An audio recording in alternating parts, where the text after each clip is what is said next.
Jackie Malton. I'm going to pour this in a minute. Jackie Malton. Very happy to have you here. More so, I'll be honest, more so than most other guests I've ever had.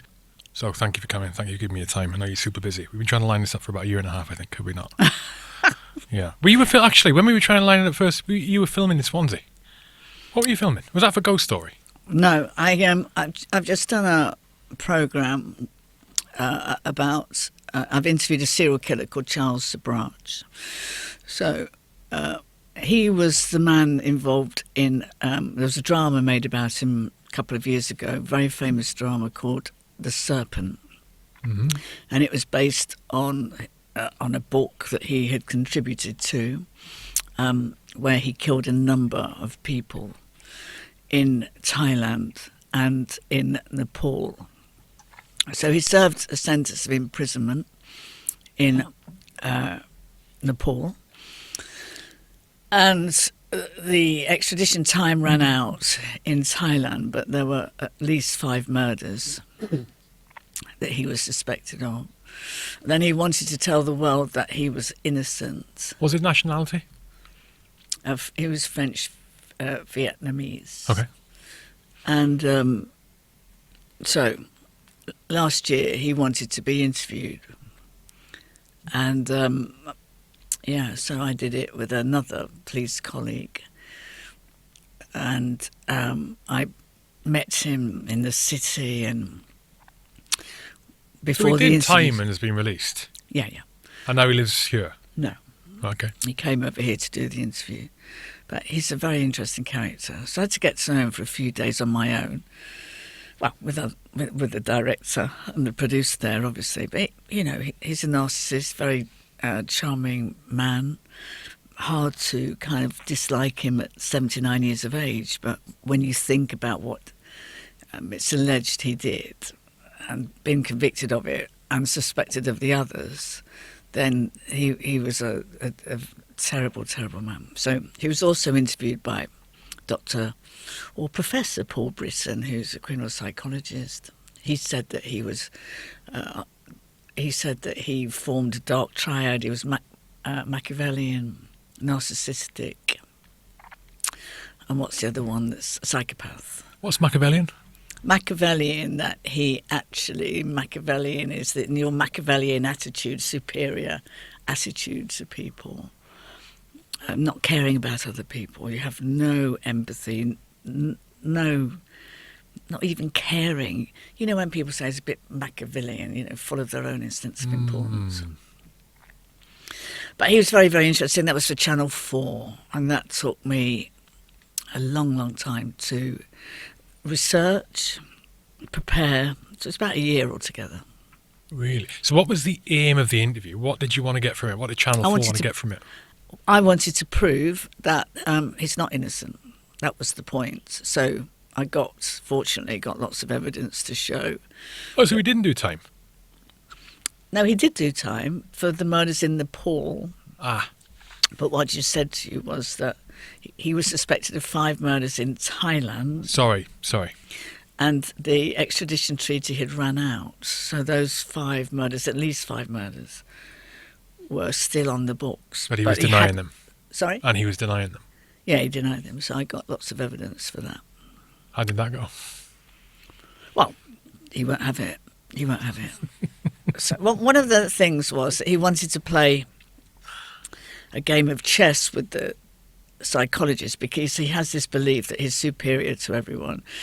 And the psychologist said, "Why don't play chess?" And the producer said, "Well, you play chess, do you, Jack?" I said, "Yeah, I do actually. But, I do play, but, I'm not a beginner. I'm kind of average chess player."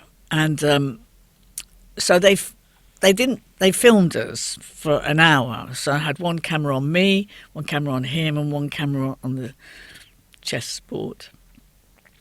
And all I could say to myself, you've got to beat him. You've got to beat him. You can't let him beat you. So I did beat him. But what his argument was, I made a mistake. You didn't win, Jackie. I made a mistake. I said, well, that's the game. That is the game. Wow. And he said, play another one. I said, no, I'm not playing another one. But unfortunately, it was too big a You couldn't. There were 3 episodes, and you couldn't fit a chess game in it.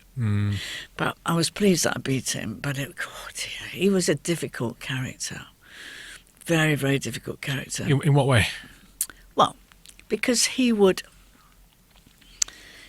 be obtuse, and he would go off on a tangent, and he only wanted to speak what he wanted to speak about. So you're asking me a question. I don't answer your question because I want to tell you about something else. So I go over here or over there, and then you've got to drag him back. And it was so difficult to get him to concentrate, to talk about what I wanted to talk about as well, which were the murders. I mean, these young kids were in the prime of their life, backpacking around the world. And he poisoned them. He set them on fire so they wouldn't be identified. He worked in cahoots with another guy called AJ Chowdhury, who we can't find him anyway. He's probably murdered him, probably. He's a tough man. What was the motivation? Why was he doing it? Because he wanted their passports. Because he used their passports to travel. He was a master at changing passports. He had his own homemade visa set that he could... You've got to think this was all in the 70s, so there wasn't the much people checking passports and stuff. So he would stamp them. He had his homemade set. So he would swap photographs. He had a girlfriend that he travelled with. I don't know how she put up with him at all, but she was just besotted by him. She eventually got ovarian cancer and died. She went back to Canada. He took their money, he took their passports, he used their passports, and he stole whatever he could, camera equipment and stuff. So whatever you've got, he wants. He would want what you've got if he wanted it. So I was filming that in London and in Swansea, where we had the base, the kind of production office. That reminds me, that production, it reminds me of the series Mindhunter. Yeah, Mindhunter. I just by chance 2 nights ago I started watching that series again, just by chance. I didn't have this interview in mind.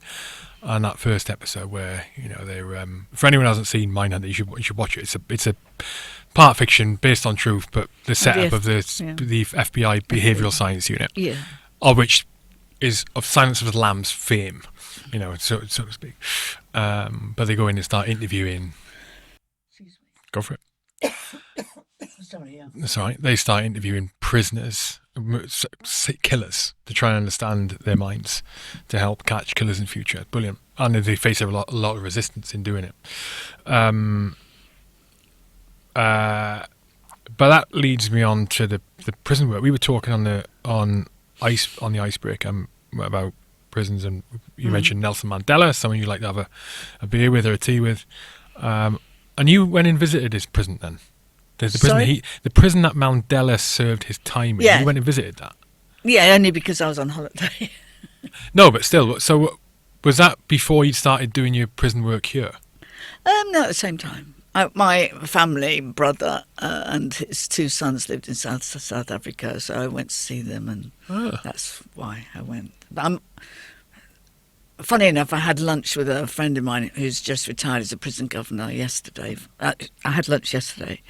She retired last year, and you can't really explain about the world of prisons unless you've ever been in a prison and what it's like and how people live in a prison and about relationships in prisons, because it's not real. It is real because it is real. But it isn't real because it's quite, especially in men's prison, it's quite heightened atmosphere. You kind of slightly, you just got to watch yourself. You're slightly on edge. What do you mean it's not real? It's not real about relationships, intensity. Everything is of importance to them. You know, we take so much for granted, sending an email, calling somebody, texting somebody. There's a huge sense of, you know, people would say, well, quite right, they have no access to, you know, mobile phones. I think that's changing in some prisons. It's not in the prison that I'm in. So it's a sense of powerlessness. You have to ask a prison officer for everything. And so whether the prison officer says yay or nay, but you're at their behest, if you like. You'll often read of relationships which are increasing, unfortunately, between prison officers, especially female prison officers with men in prison. That's very intensified, you know, probably would not have happened on the out, but you've got somebody who is quite manipulative, the prisoner, who wants something. They want something. I always remember this story about, and it may mean nothing, but a prisoner, he lost a little screw on his glasses, so he couldn't wear them. You know, the screw on the... Mm-hmm. Keep the arm on. Yeah, so I kind of said to somebody, well, surely we could kind of bring a screw in for him. And they said, no way. Why? Because that can be part of the start of manipulation, in the sense that you brought that screw in, now I want something else, and now I want something else. So I assume there's a separate formal process to go through to get replacement glasses, as opposed to informally ask the screw to get you to get you a screw. Yeah, exactly. Right. Exactly. But, you know, that's minuscule, but it's not to him. Can you imagine if you can't read anything? And they're very bleak. The prison that I go into, it's very kind of bleak and cold. You know, it's just a bit stark. There's nothing that's warm about it at all. And so there's really hardly anything to do for them. In terms of, well, there's education, of course, which is great. And then they kind of also go on courses. Lots of them can do degrees. You can work. So it isn't all that bad. But in terms of just moving about, that we all think in 2024 what we could absolutely do, you know, social media, internet, computers, it's nothing. There isn't anything there. And people can say, well, you know what, that's absolutely right. Absolutely right. Because they should be punished. But the punishment is not to be punished inside prison. The punishment is the loss of their freedom, their liberty. That's the punishment. You go to prison for 5 years and you will lose your liberty for 5 years. But you don't have to necessarily be punished whilst you're in it. And I'm not saying prisons do punish people while they're in it, but often the public perception is, well, why should they have this, that and the other?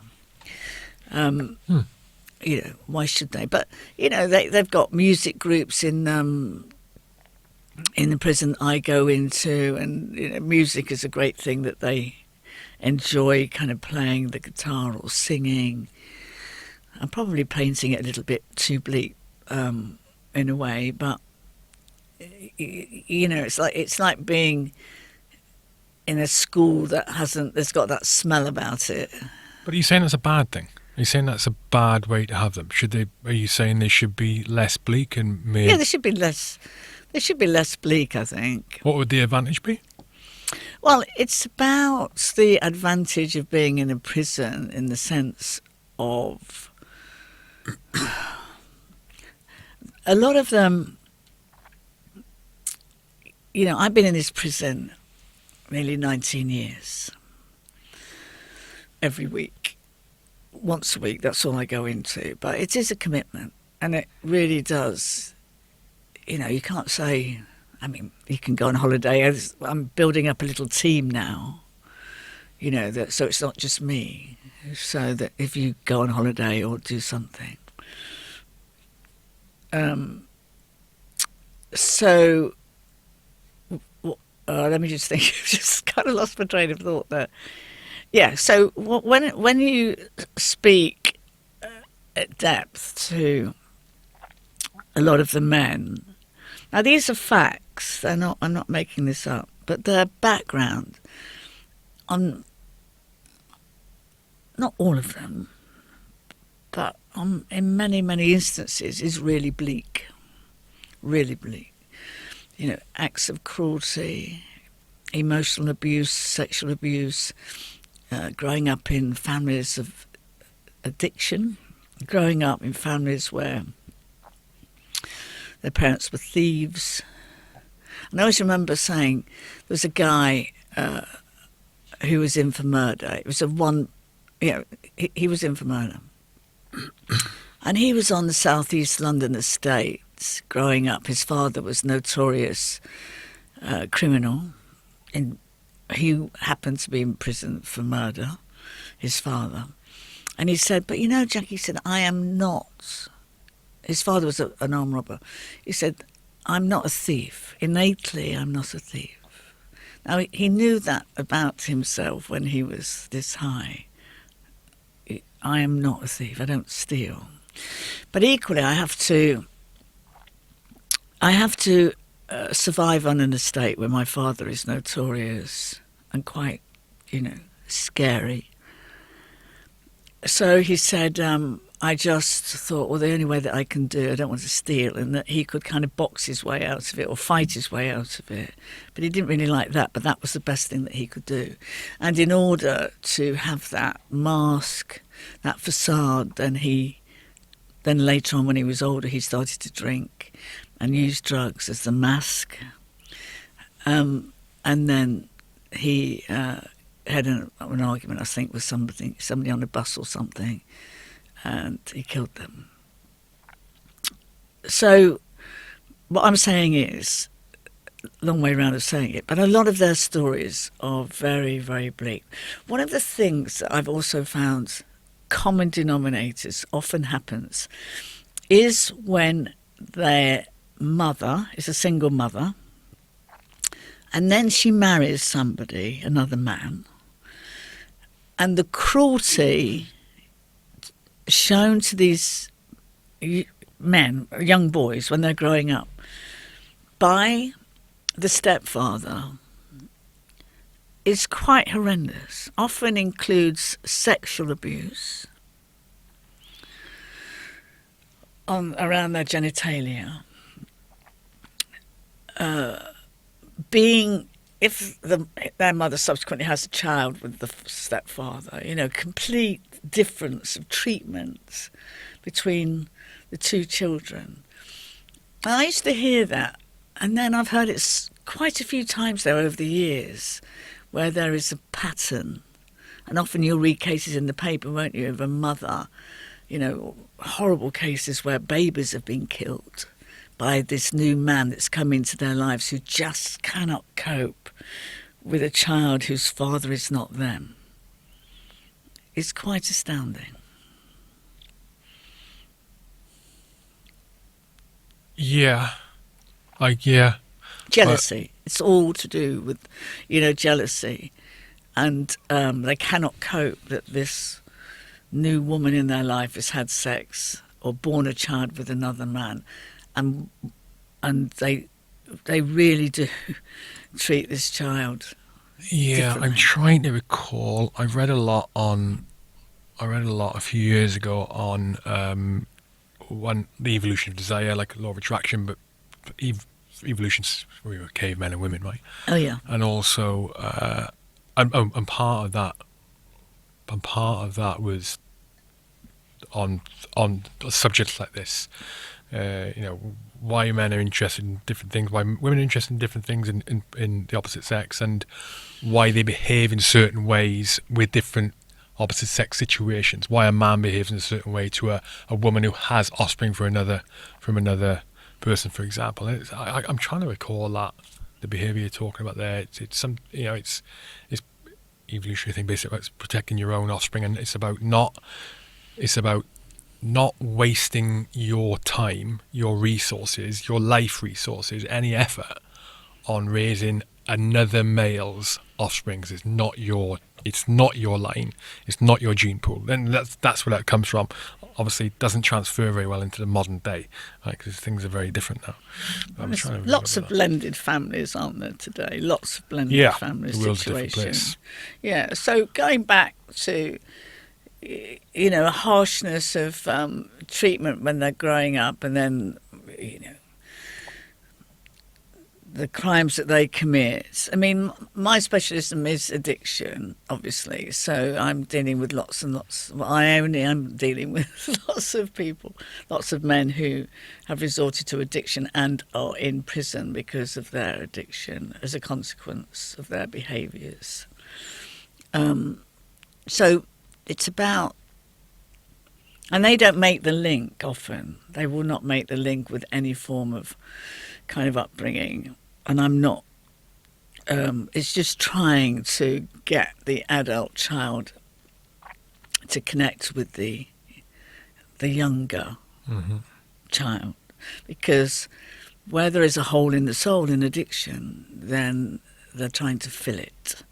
So that's always about changing the way that you feel, filling the hole in the soul, and often they enter a relationship with a woman in order to have, change the way they feel, but the hole's never going to be filled until they do the work on themselves. And it's about healing the little Hugh, if you like, with the adult Hugh. Yeah, a lot of the time, people in prison, I'd say, a lot of the reason that they're in there, you could, for the examples you're giving, you could attribute that to being that they are victims of circumstance, mainly victims of circumstance. There is a big element of that is, okay, they have their own will and intent and sense of right and wrong, and so they could control, or it's in their control to change, to have made different decisions in the past. But a lot of it is victims of circumstance. Like you said, a person doesn't. Most people who are criminals, murderer, they don't grow up thinking I'm going to be a murderer. You just flick on a switch one day, I'm going to be a murderer. It's a mindset, right? Or it's a mind state of a whole load of different psychological components that make them who they are. But they haven't decided to be like that. And you'd probably argue if there was two parallel people, if they could, they would not want to be like that. If they have rational, sound mind, they would want to change the way they are to be like a normal, law-abiding citizen. But it doesn't excuse the crime, does it? This is the problem. No, but their thinking becomes distorted. That's the point about addiction, that your thinking is out of, it's distorted. Your perception is different. And so that... it's very hard to explain it, but so your thinking is where somebody may look at you the wrong way, or 10 people walk in a room and 9 say, "Oh, hi Hugh, how are you?" and the 10th one doesn't say, he just looks at you blankly. And then the addict will say, "Well, what have I done?" Take it back to self. What have I done for him or her not to speak to me? When it's nothing to do with you, it's to do with what's going on in their life. That's the point. It's people are really concerned mainly about what's going on in their life, but where there is a distorted sense of thinking and perception, which they then suffer often from, addicts will suffer from what you call impulsivity, and then they act out and respond without any form of thinking, or lack of mentalisation, where they do not think about the other person's position or any concerns about them because they're so, consumed with self.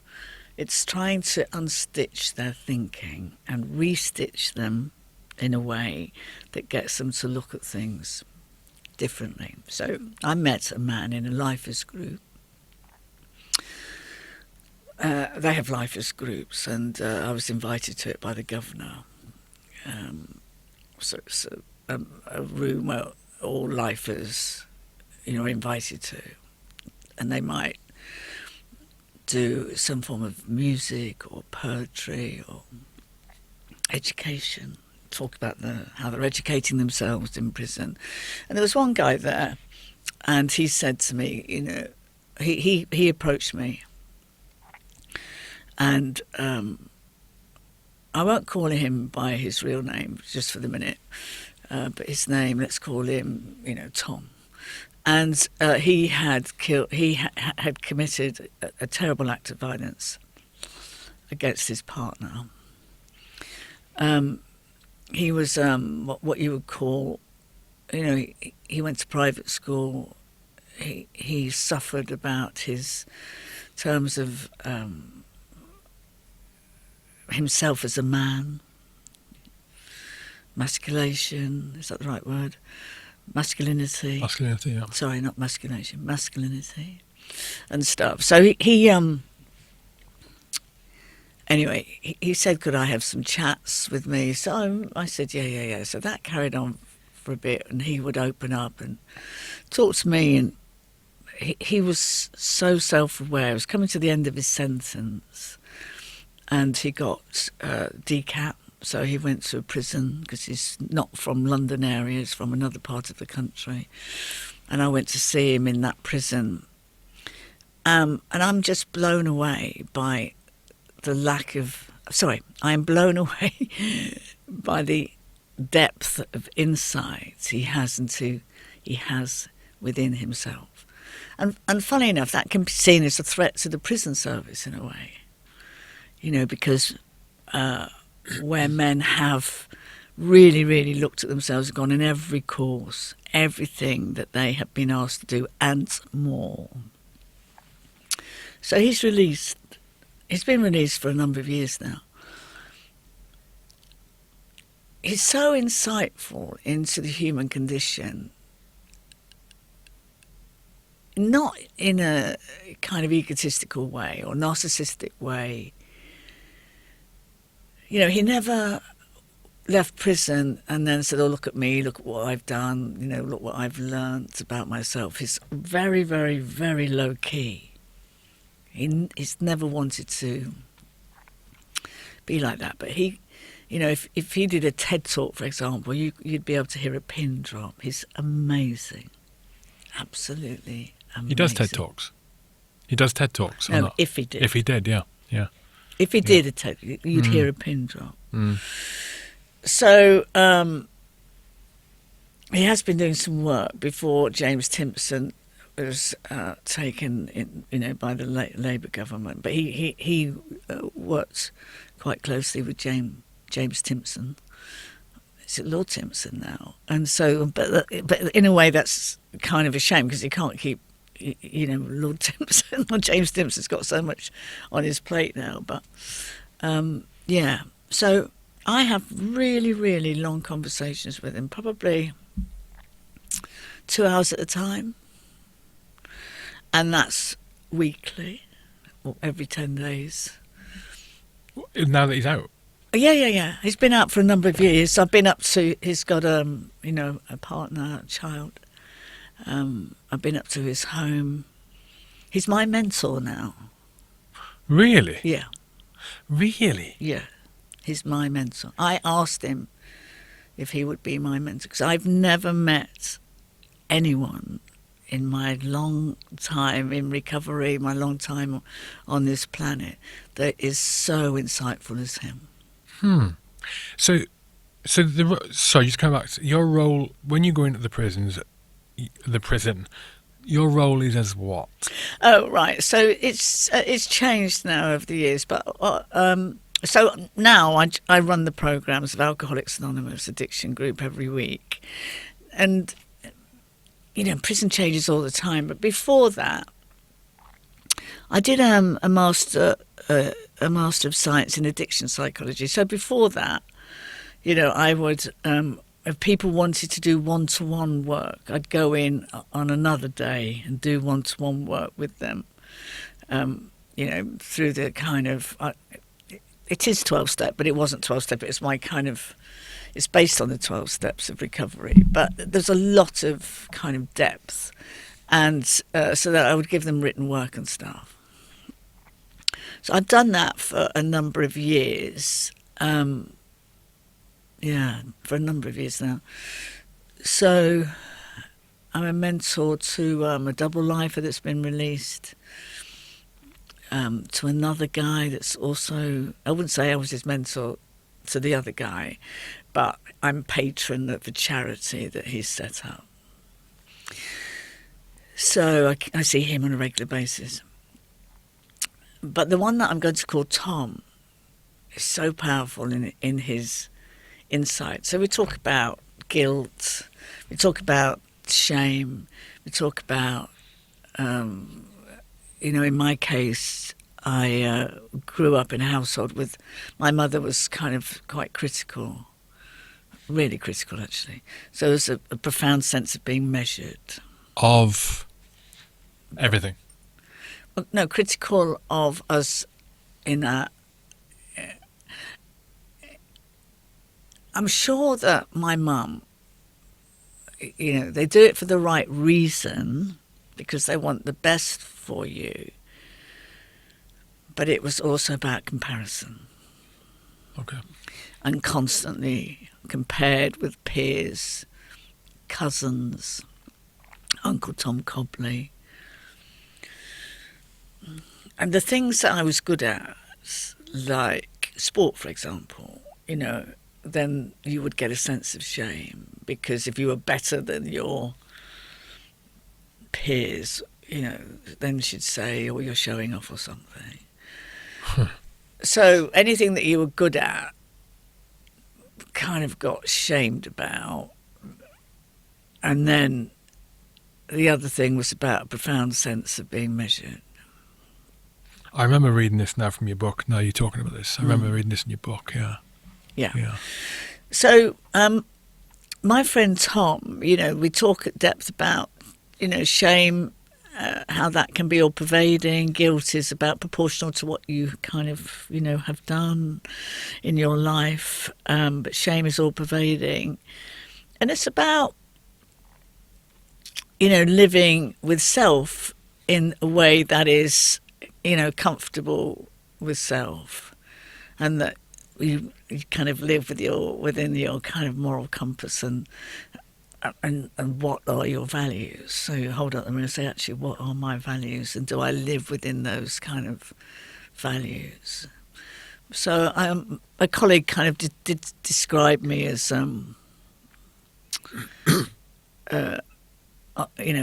as a moral rebel. I probably growing up was a moral rebel in the police service because you would challenge things. But yeah, I think, it's, I have, your life on an everyday basis and everything else is going on, in doing all sorts of things, and, you're on the surface and everything. But I think in recovery, I yearn for a bit of depth. I can get that depth from a friend of mine called Carmel in recovery. And there's another best friend who I was with this morning. We can have those chats. But even deeper is Tom. Even deeper. There's an advice. We mentioned younger generations when we were talking on the icebreaker, and when you started talking about work in prison, I was thinking there is massive advantage in having lots and lots and lots and lots of time with nothing much to spend it on apart from in your own head. And if you can spend that time well, as in understanding yourself better, understanding your own morals and values and where your line is on various things, then I think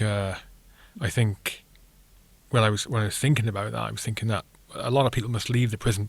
Your friend Tom sounds like a perfect example of this, and they are head and shoulders above their character. Head and shoulders. Head and shoulders above the people that they have been kept away from the last 5, 10, 15, 20, 25 years, and that gap must be even greater now. We did a presentation, well, that's not fair, a workshop recently to the Young Presidents Organisation. Now, the Young Presidents Organisation is an organisation which is worldwide of CEOs under 40. And this was they have chapters, and this was the Asian chapter. So, through another kind of mutual friend, the Asian chapter, these are all highly, highly, highly successful men and women. They came to to this. They came to London, and so they have this program and do all sorts of events and things. So this kind of one of the titles was The Good, the Bad and the Ugly. So you kind of fit different things. And my friend, who was a banker in the city but now is a coach, said to this other guy, whose name was Hugh, funny enough, he said, "You need to speak to Jackie." So I had lunch with him, and he said, I said, "Well, what I can do for you, I can get 3 men that I know who are reformed." What was the problem, though? Why was he suggested to speak to you? What was the issue he had? Because he wanted me to do the presentation on 3 men who'd been in prison, and I was the moderator. Okay. And for them to tell their story. Got it. And to change. Got it. What made them change? So there were 3. Tom was one of them, and we did it on HMS Belfast. Oh, nice. It was amazing. This was earlier the year, in May this year. And so I'm the moderator, you know. And Tom, all 3 of them, one was an IPP prisoner. One was an armed robber who really, really kind of reformed himself. Amazing guy. And the other one was Tom. And so I moderated it, but they were talking, obviously, just the questions I was asking and stuff. And you could hear a pin drop again. And then these guys were saying to the men and me, you know, we are highly, highly successful. But, you know, not all of them, but some of them said, I still have, you know, the hole in the soul. Right, I've been divorced twice. I'm on my 3rd partner now. You know, it's constantly stretching myself to achieve. And then another one had a huge number of coffee shops in another country, successful chain. And what they were saying was, I'm still trying to get the approval of my dad. So you don't have to be an addict to be affected by this, but it's very, very powerful where men have been, and women, on the dark side, long time in prison, and quite rightly sentenced for what they did. You know, I truly believe in the prison system. But that reform process about facilitating their work that they had to do on their own. And, you know, the thing is, it's really hard work. It's tough. Because we just want to present the nice side of us. But like Carl Jung, we all have a shadow side, don't we? The light and the dark. And we have to make friends with the dark, embrace the dark in order to be completely whole. You can't just present your light side all of the time. And so these were men who had faced their shadow side. And what was it? What were their triggers? What were they driven by? And all of that type of thing. To people who were seen as highly successful, millionaires, billionaires, you know, under 40 years of age, who've done tremendously well in life. But some of them still had the hole in the soul of trying to seek approval of society or their father or whatever. And I have to say, because I'm only quoting what the guy said to me, they said, you know, of all, this guy said, I've been to all the chapters around the world as a CEO in this organisation, Young Presidents Organisation, and he said to us, of all of the presentations that we've had, this is the most powerful. Which, it wasn't me, I was just the moderator, but, you know, I can network and put people together because you also have to, you know, you can't pick any Tom, Dick and Harry to do this because, you know, you'll soon suss them out. But where they have got depth and huge change, then I think it's they have a remarkable story to tell. And the will and the ability to articulate that story Exactly. for people. Exactly. Storytellers are amazing, especially if they've got their own story to tell. Yeah, exactly. Yeah. Do you think that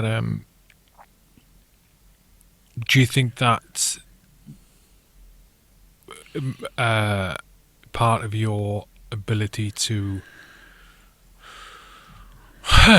get men in the prison system to look inwards and improve themselves? Do you think that your ability to do that is partly to do with the fact that you're female talking to male? I imagine if you were male, it wouldn't. Well, maybe... there's three things. Okay. One of them is I'm in recovery. Apart from your talent, obviously. I'm not, it's a talent, right? No. Part of them is recovery. Yeah. Because it's the identification about people in recovery, that are trying to change. Because I've gone through all of that myself, so it's not that I'm walking the walk. I'm not just talking the talk. So I've been there, and I can identify with their feelings of, lots of men in prison feel shame, huge lumps of shame. There's a commonality there, right? Sorry? There's a commonality there that they can commonality. Connect with, yeah. So huge sense of shame. Huge sense of shame. May lose their parents while they're incarcerated and all of that thing. So it's identification. The second one is somehow or another the fact that I was a detective helps. I can't tell you why, but I think it's because I know, I've been around criminals since I was 19 years of age. So it's a long, long time. So they can't kind of pull the wool over my eyes either. So I think they see me as a tough cookie. And the fact that I'm female, definitely helps. And a gay female, I think, actually. I think that helps as well. I mean, not everybody... Are they aware of that? Are they aware of that? How much information do you volunteer about yourself when you start?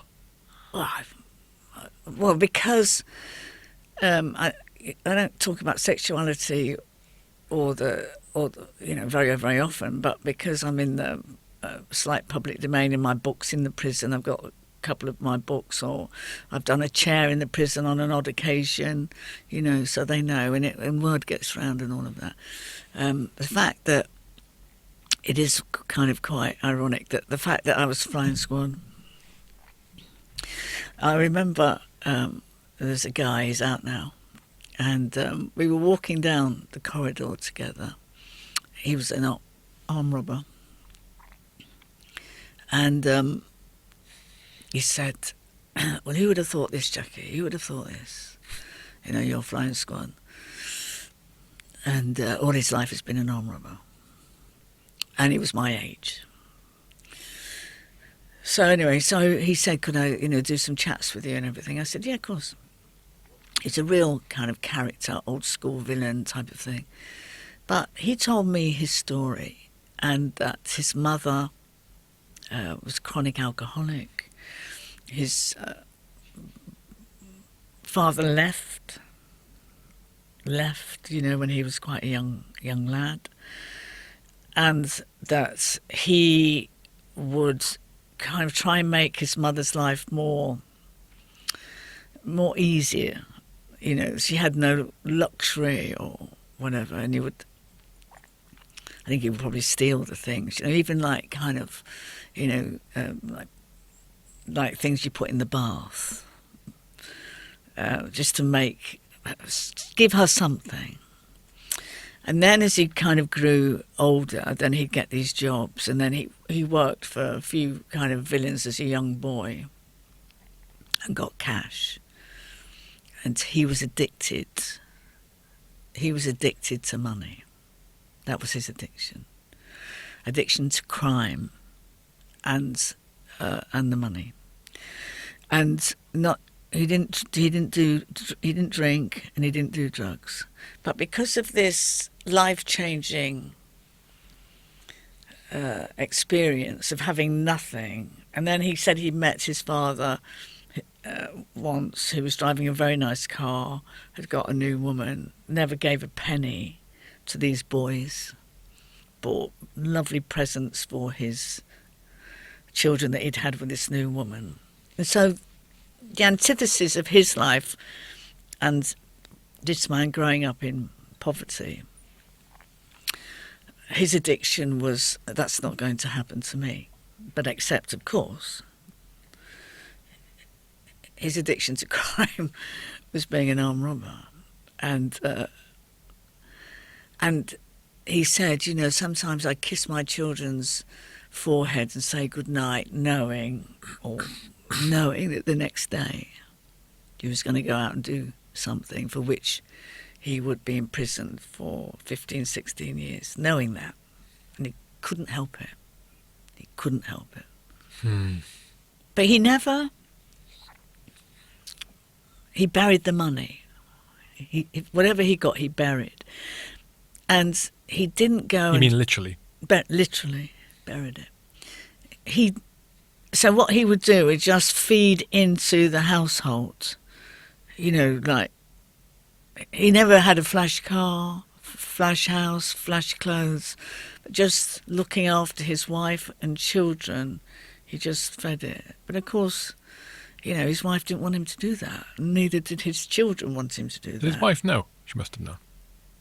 No, she didn't. What? She didn't know that he had another job, which was a kind of a labouring job and stuff. But obviously, she did find out, and she divorced him. But the point being that this addiction, I just found that story kind of really interesting. So, but where that originates from. And it originated from living in a very, very poor end of town, no council prefab house, no heating. And, you know, and he'd steal a few bubble baths to make a bath for his mum a bit more pleasant. Now, you can't kind of say, well, actually, you know, all kids that are abused or all kids that grow up in that household or that type of environment will go out and be, you know, a blagger and everything. You can't make excuses for them. Of course you can't. But, you know, people say, well, loads of people don't. And I'll say, well, that's true, but some people do. And what are you going to do with the people that do? Because you've got to kind of work on their original pain.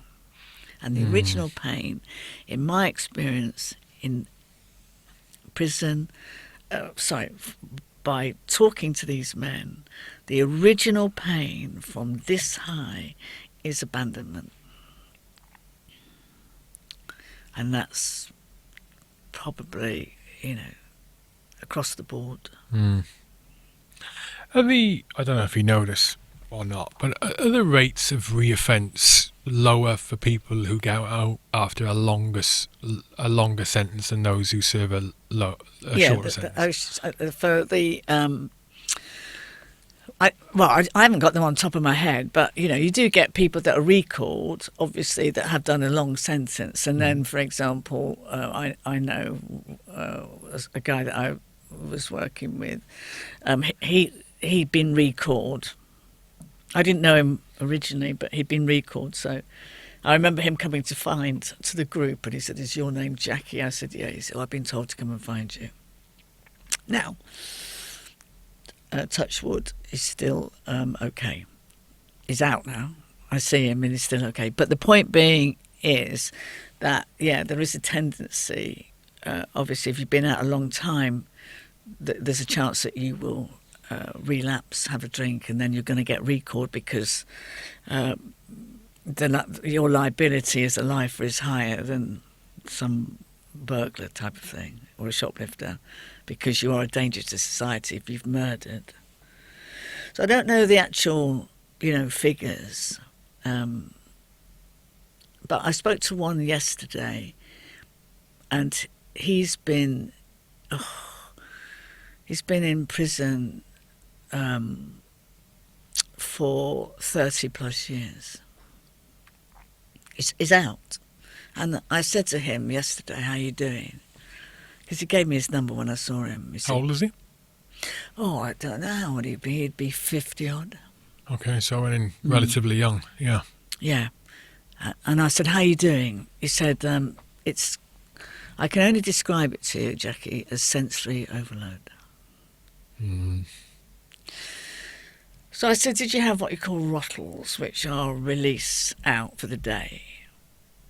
I think he might have been a recall, but a long time ago, a long, long time ago. Now, I have been in that prison 19 years, and he has been in that prison with me for 19 years and longer, and longer. So, yeah. So to be released from a C category prison straight out to the world that we see today, you know, mobile phones, you know, all of that kind of thing. And he said, I can only describe it as sensory overload. It's really hard to kind of, you know, get used to life out here. And the other thing I must say about prisons, the other thing is this: they're looked after in the sense that it's a disciplined structure. You go to bed at a certain time, you wake up whenever. You're given 3 meals a day. It's very rigid, and that structure they depend on. And then they have to create their own. But the problem is, more often than not, they don't realise that until they've left. There's a lot of crossover in that experience with people who serve a long time in the military, or even a short time, a very impactful time on them mentally, and then leave and go into the civilian world and have much the same problems. You don't realise what you've got or what you've lost until you've lost it. Structure, routine, a clear understanding of where your place is in your social status is and where you are. What is expected of you on a day-to-day basis, what you need to do on an hour-by-hour basis. You know, what you need to do if you've got a problem, what assets are there to help you if you've got an issue, where you're sleeping for the night, where you're going to get your money, you know, all of these things. And then it gets ripped away, and it's an extremely hard adjustment. And I think what he said was that it's a small world, because, you know, I always say that God works in mysterious ways. So this morning, early, I was going back home with my dog. My phone rang, I was talking to somebody, and the Land Rover comes along, and it stops, and it's a guy from AA, Alcoholics Anonymous, that is brilliant, absolutely brilliant. And he introduced me to the prison service in 2006 or something. Anyway, so I said to him, I'm aware of another lifer that's been released. So I gave him his name. My friend, who I saw today, sponsored that lifer, because I'd said to the guy yesterday, I said, you need to kind of build this structure. So I immediately gave his number, and he said he would make contact. And I said, that's what we call a higher power movement, because it's important for them to build structure for themselves and a network. You know, and so that was just fortuitous, because I hadn't seen my friend from AA, you know, for ages, absolutely ages. I have huge respect for him. And it was just fortuitous. I said, oh, that's great. It's all about networking. Can you contact him? Here's his number, and blah, blah, blah. So that's another name he'll have, of a man who was also a lifer in that prison. Are you warm enough for that? I'm getting slightly... Yeah, no, it's fine. You're right, okay, cool. Why isn't life? Why is life shorter? And Sorry? Why isn't a life sentence actually a life sentence? It is a life sentence. But then you have a sentence which they will say to you, you were sentenced to life, and you will do a minimum of so many years. It's not really life, though, is it? It's a tariff. It is, because you're on life sentence for the rest of your life. I'm not following. Right, so you have committed a murder Yep. for which your imprisonment is life, and the judge looks at all the circumstances and gives you a tariff. Now, that tariff may be 30 years, it might be, in my friend's case, Tom, 16 years, depends what it is. So the minimum sentence that you will serve is the tariff that the judge has given you. So then you have to go before a parole board, and the parole board system is very, very slow creaks along and everything. And so that can take another year, 18 months, 2 years on top. So you've done your 16 years, you're going to now have to wait another whatever. And then when you're released, you have to report to probation every week. And if you breach any of your parole licence conditions, whatever they are, that the parole board have given to you, you'll be recalled for the rest of your life. That's for the rest of your life? Yeah.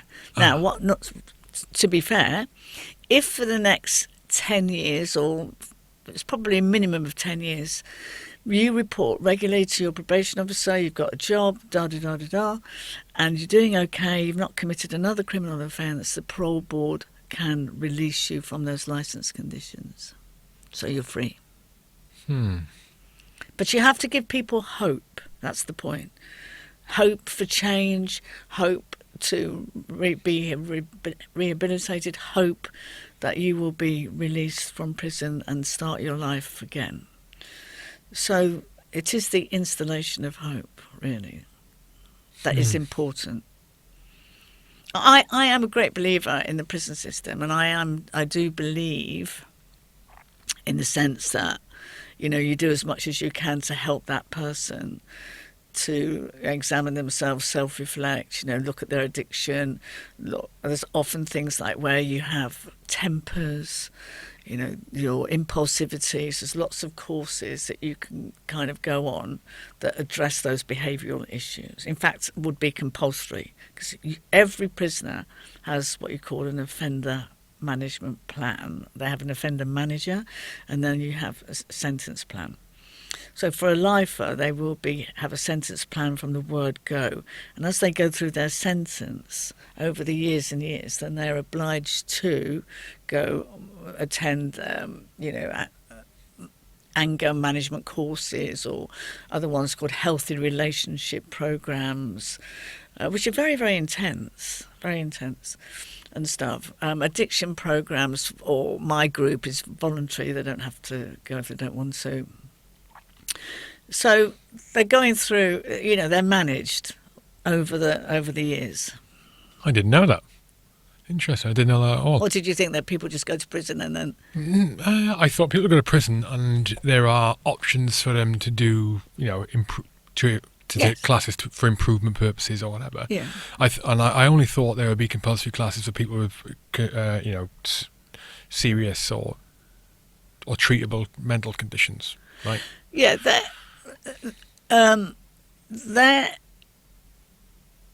are the offender management programs are there for them to do. So if you don't want to do them, you don't have to do them. But, you know, the parole board will be aware that you haven't done them. And then, you know, the chances are that you've done nothing to change yourself or reflective process. Then you go before a parole board and, you know, there's an expectation that you're going to be released. You're going to kind of be unlucky, probably. What do you think about privatisation of the prison service? Well, the privatisation of a prison service is often, I think, you know, I think is it, I can't remember the name of the prison. It might, I've been to one in Bronzefield, and I think that they are really doing a good job. And I think they were a bit, shocked to the system at first. But the private prisons, in terms of Her Majesty's Inspector of Prisons, the inspectorate, you know, have often reported on private prisons being, you know, quite a success. I can't speak for all of them because I don't know the answer to that. But, you know, if it works and there's a privatisation, and yeah, I would definitely, you know, go with that. Has your experience over the last 19 years working in the prison with AA, has that experience shifted your perception and opinion on criminals in a way that if you went back to 19-year-old Jackie Malton, pre-flying squad, pre-police career, you would have done things differently with the knowledge you have now? Like more compassion for criminals, for example, that you were chasing? A little bit more empathy towards them. It's not their fault. It's their upbringing. Or not? That's a really big question. So, We've got time. yeah, as a young police officer, I've always felt compassion. Always. Now, the system as such is that the criminal justice system isn't interested as a detective then about the whys and wherefores of where they've come from or what they've done. And they would say to me, that's not your job. They have a defence solicitor, defence counsel to present all of those things to the kind of court. But as an individual, I was always kind of interested. Not so much with armed robbers, to be perfectly honest, because the armed robbers that we dealt with in southeast London, you know, they were kind of really tough men, you know. So, but there were some cases, not armed robbers, where you did feel some form of kind of compassion for, now I'm going to change the word. A level of understanding doesn't change anything, but a level of understanding. And you could include that in your kind of what you call in those days, you didn't have a CPS, you had a solicitor's department. And then you would do a report called a legal aid report that would go to solicitors, quite, you know, heavy report with all the statements and stuff like that. And so you could express an opinion in that, or I have done in a couple of cases in the kind of the old days, you give the antecedents at the end of the case to the judge. That was part of your case file. And then they say, can call the officer in the case with the antecedents, please. And then you go, blah, blah, blah, blah. And I remember one particular case, I kind of said, I don't think this man, you know, personally, I don't think this man's ever going to reoffend again. So I remember the judge saying, well, that's, you know, it's very unusual for a police officer to say that, and I'm really grateful for your kind of insight and all of that. And he did take it on board, he said. Anyway, I think, life was very different in 1970 and the 80s and the 90s. But I did have a sense of compassion. Now, you know, whether or not there was some form of, you know, naivety in that, I'm not too sure. But some people have never, ever been hurt. So I always give this example. So a young girl throws a brick through a window of her stepfather and she's nicked for criminal damage. Did you throw that brick through that window? Yes, like you're nicked. And then you say, why did you throw that brick? Why did you throw that brick through the window? What was it? What was this anger that you had?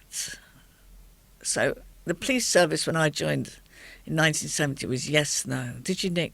Did you do that? Yeah, you nicked. Then you'd say, if you said why, and then you kind of spoke to her, because he's been sexually assaulting me for the last 5 years. It's a different kind of scenario, isn't it? Right. So it doesn't change anything that she committed criminal damage, but it gives you context. Because in everything in life, there's a beginning and a middle and an end, isn't there?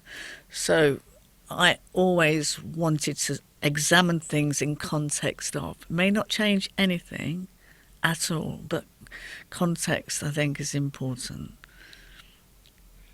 Instead of saying he said, she said, you know, that's very limiting, it's very rigid, it's very black and white. It's, you know, but the bigger picture is really, really kind of important. And also,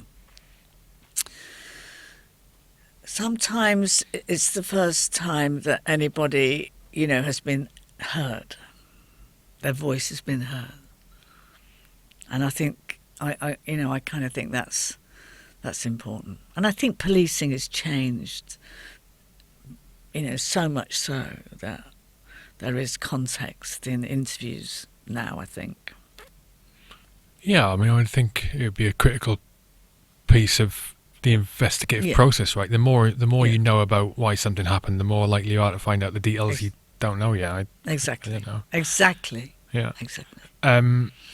So, what you were mentioning there about that compassion, that understanding, level of understanding, is that what I think it was one of your colleagues or a friend referred to you as a moral rebel?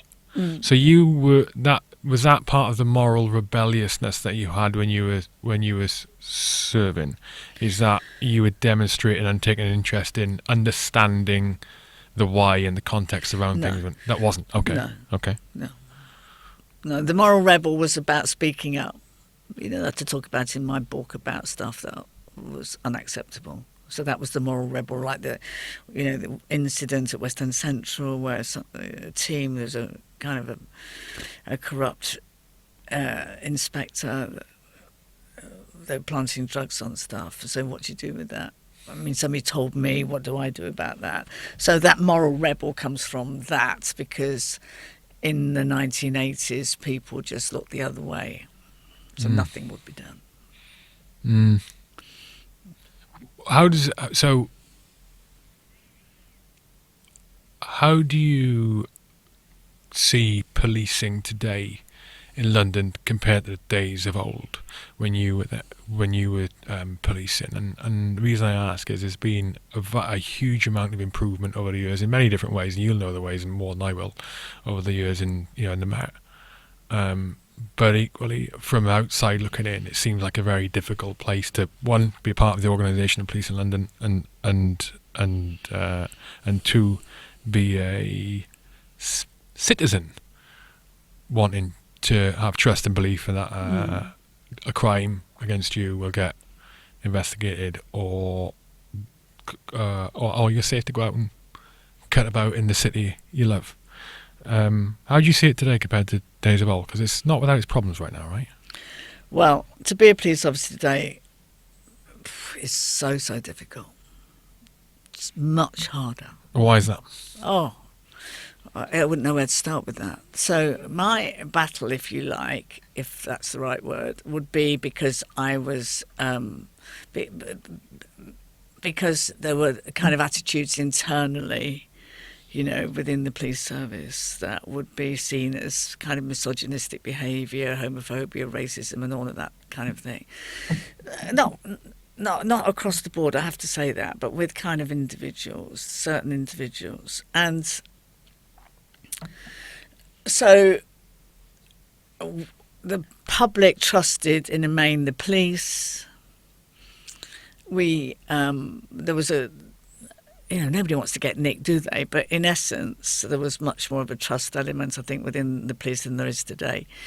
So for these officers today, I take my hat off to them, because they have to go to work every day where everything is filmed on social media. There are advantages to that, though. Sorry? There are advantages to that. Same with the body-worn cameras. Oh, no, of course. But I think there are more advantages than not. But yes and no. Yes and no. Okay. And the reason you're right, but again, you can say I'm wrong. No, I will. No, but I'm saying, you're saying there are advantages to it, okay, but it's about context. So everything's in context, okay? So they take a snippet that was put on social media, that the media pick it up and run with it, and then the next thing you're on, discussions on radio stations, and it's already out there, and you cannot scramble to get it back in the box because it's out. And the context, for example, on the latest incident with that gentleman, Chris Caboo, that was murdered, and everybody goes, and then when the judge actually allows the information to be released about him, involved in a number of shootings, that he'd been a criminal, and then you can put it on social media, he was wanted to go to university and he wanted to do that, he may have told that to his mum, but the reality is that he's a very serious and dangerous criminal. So as soon as that information was released, then people changed their minds. Oh, I didn't really know that about them. Now, before that, they had plenty to say about this police officer being charged with murder and this poor innocent man. They had plenty to say about it. Very anti-police. And then when the information comes out, to be fair, some people then said, oh, well, really, I didn't know that. It's very hard to scramble it all back, put it in the box, because once it's out, it's out. Now, I have I have a huge opinion on these things in the sense of this, that of all the thousands of firearms incidents in this, last year, however many there were, I think shots fired were two on two incidents. So, okay. Oh, shots fired, only two. You mean by police? No. Of all the firearm incidents, on two occasions, shots were fired, and this was one of them. Mm-hmm. When I was like a DI, you had to go. This is going back years. You had to go on a firearms commander's course type of thing. Not that I was a firearms commander, but as a detective. So you go on this course, and they give you all sorts of scenarios. So one of the scenarios they gave was that somebody is going around seeking votes for the political party, knocking on doors, will you support me? And a man opens the door, and the person sees that he's got like a gun in his hand. So he reports that to police. Knocked on that man's door, he's got a gun in his hand, looked like a gun. So you look at that incident. Now you're going to say, what are you going to do about it? Are you asking me? No, they say to me, yeah. What are you going to do about okay. it? Now I can ask you then, what would you do about that? So a member of the public has reported has seen someone with a gun in the house? Yeah. It was black. He was holding it down by his side, pointing downwards. God. I'd want to try and validate from the person reporting how likely it was actually a weapon, whether they were sure or not, and if they were, then maybe I'd go and ask question at the door of the person with the weapon. So, okay, then I say to you, Hugh, go and knock on that door and ask that man. And he opens the door and he shoots you dead. So what am I going to say to your kids as the senior officer? What am I going to say to them? So, you treat it as real. I'm going back years. It might all have changed, so forgive me if anybody's listening and saying this is a load of old twaddle. But this was the scenario that was really in my mind. And so, I've sent you, you've got shot. And the family are going mad and saying, what on earth were you doing? You sent my son in, or my husband, knowing that he had a gun. So you have to treat it as an incident that is quite, so you have armed police go round and they go into the house or whatever, and it's a water pistol. So the bloke said, please storm my house with a water pistol, and the media get it, and da-da-da-da-da-da-da. And they police can do neither wrong nor right. And that, in the main, is caused by the media, I have to say, the media. Now, the jury, in this case, wanted to make a comment to Chris Caboose, that when they acquitted the police officer, wanted to make a comment to the judge, and the judge stopped them. And they were out for a minimum period of time. It was a long trial, and came back, not guilty, which is the due process of law. But then, they're talking about, at that time, I think it may have changed now, that the IOPC get another bite of the cherry to do him for discipline. But he has been found not guilty by a jury. That's where it should end. That's where it should end. Yeah, but he got found not guilty. I'm just devil's advocate. He got found not guilty by the jury of murder. That doesn't mean he's not guilty of a disciplinary offence. But what is it? I don't know. I don't know what the rules are. Yeah, but the rules would be introduced if we didn't follow due process procedure. I'm not saying he did or he didn't. No. But Hugh, you can't have two bites of the cherry because the due process or any discipline procedure that he hadn't adhered to would be brought into evidence, because the prosecution would have brought that into evidence and saying he didn't adhere to this and he didn't do that and da-da-da-da-da, and that's why it's murder. So he would be found guilty if your argument is such. But these officers are volunteers. They volunteered to be a firearms officer. When I was on the flying squad, they said to me, you can be firearm trained. I was the only woman on the flying squad in my southeast London. I said, no, I don't want that. I don't want that. I got a baseball bat. That's what I got. No, that's my choice. I did not want the responsibility of having a gun, and in that you have to be really, well, you're better knowledge than me. But years and years and years ago, there's an article, I think it was in one of the newspapers, where they sent a load of journalists into these scenarios with firearms, and all the journalists shot people, went bang, bang, bang, bang. They were all innocent. Yeah, but that sense of responsibility and the weight, the mental weight of carrying that weapon is less and less and less and less the more you understand and the more you are trained in how to use it in the situations. Sure. The advantage that the military have. So that, I didn't feel... The advantage that the military have is you're going to carry a weapon. It's going to happen, especially if you're frontline, infantry, whatever. But you're in war where you are. You're in war. But even aside from that, the advantage that we have is when we're not in war, all we're doing is training. So the majority of, especially these days, the majority of someone's service is training. And that's all different types of training. But the time that you would shoot would be in war only. It would, but we had the advantage of having months and years of building up to that moment. Yeah. From, speed and efficient handling of the weapon to intense rules of engagement training. We went through similar scenarios, not same types of scenarios, but scenario training like yourself. Really complex. Some real life act it out, blank firing weapons in some village or a mock-up battle area, or on like virtual reality or video things with laser weapons. Very, very intense. We had that advantage. Different with the police, not just from weapon handling, but to other things.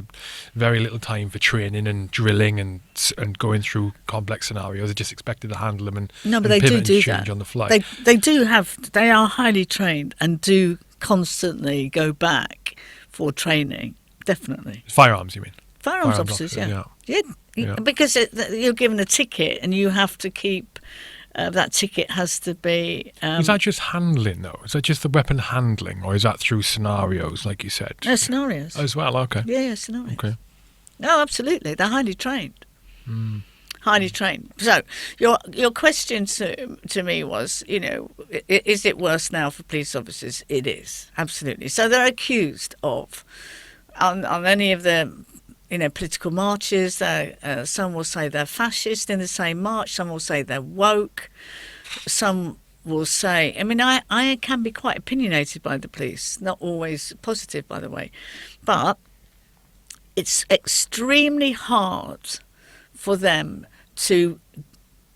They are in the middle. Absolutely impartial.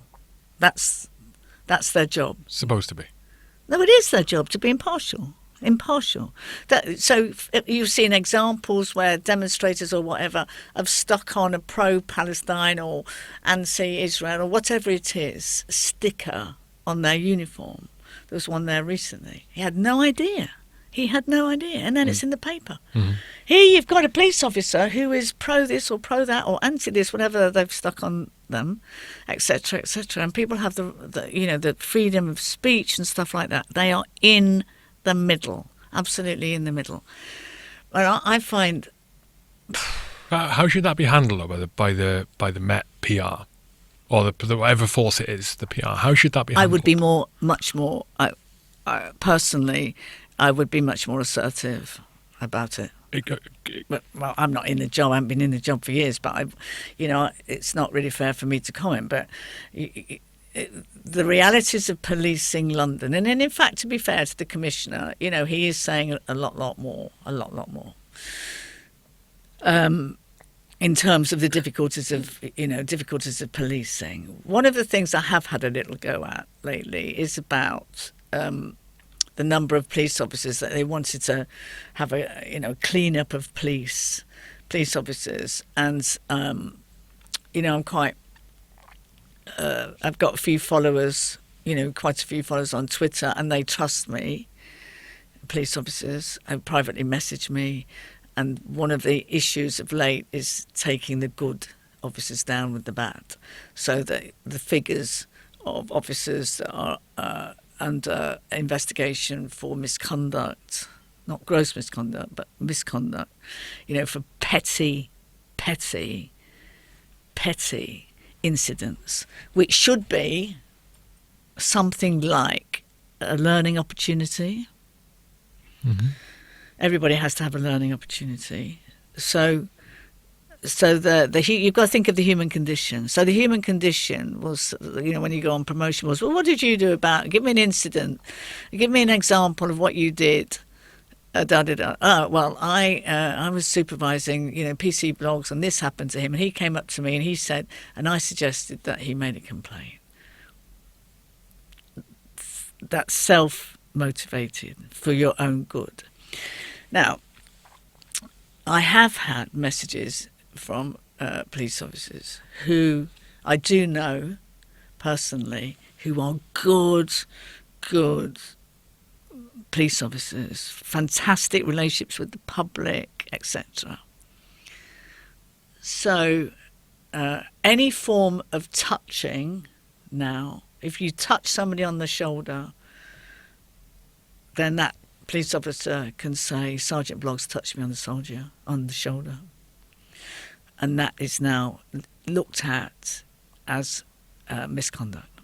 I can give you 3 examples. Jesus. I'm telling you. For what reason does that exist? Because then the Metropolitan Police are showing Sadiq Khan, whoever it is. Or we're trying to clean it up. We're cleaning it up with rubbish. Now, when in reality, it's setting the bar lower for what is a misconduct and yeah, and not. then you can't ignore. The Metropolitan Police were at the talking at to the Susan Hall and all of that lot in the London Council. I've forgotten the name of it now, but about morale is absolutely rock bottom. So the attrition rate in the Metropolitan Police is as high as the recruitment rate. It's as high. So as many as you are recruiting, others are leaving. So as it was seen as vocational, it's not vocational anymore. People want it on their CV. 5 years, I was a police officer for 5 years, and I'm moving on. And that's where we are in society, and that's absolutely right. But you don't take your good police officers. So I had an example the other day where a police officer who's about 6'3" would not hand over the keys to the response car when he was asked to by a female colleague who's about 5'4". So this officer tapped him on the hand with some keys or something and said, "Hand those over. Like, give me the key." They're having an argument, were they? I suppose. Well, it's not even that. Yeah, just give me the keys. Messing about. No, she wanted the keys, and he wanted it for something else. Right, and blah blah it. blah. So Okay. it was probably a It bit of sounded an like he was being a argument. bit So of a give me dick, the yeah. keys, and there was tapped on the hand. Misconduct. Another officer touched somebody on the shoulder. Misconduct. Now, these are all learning opportunities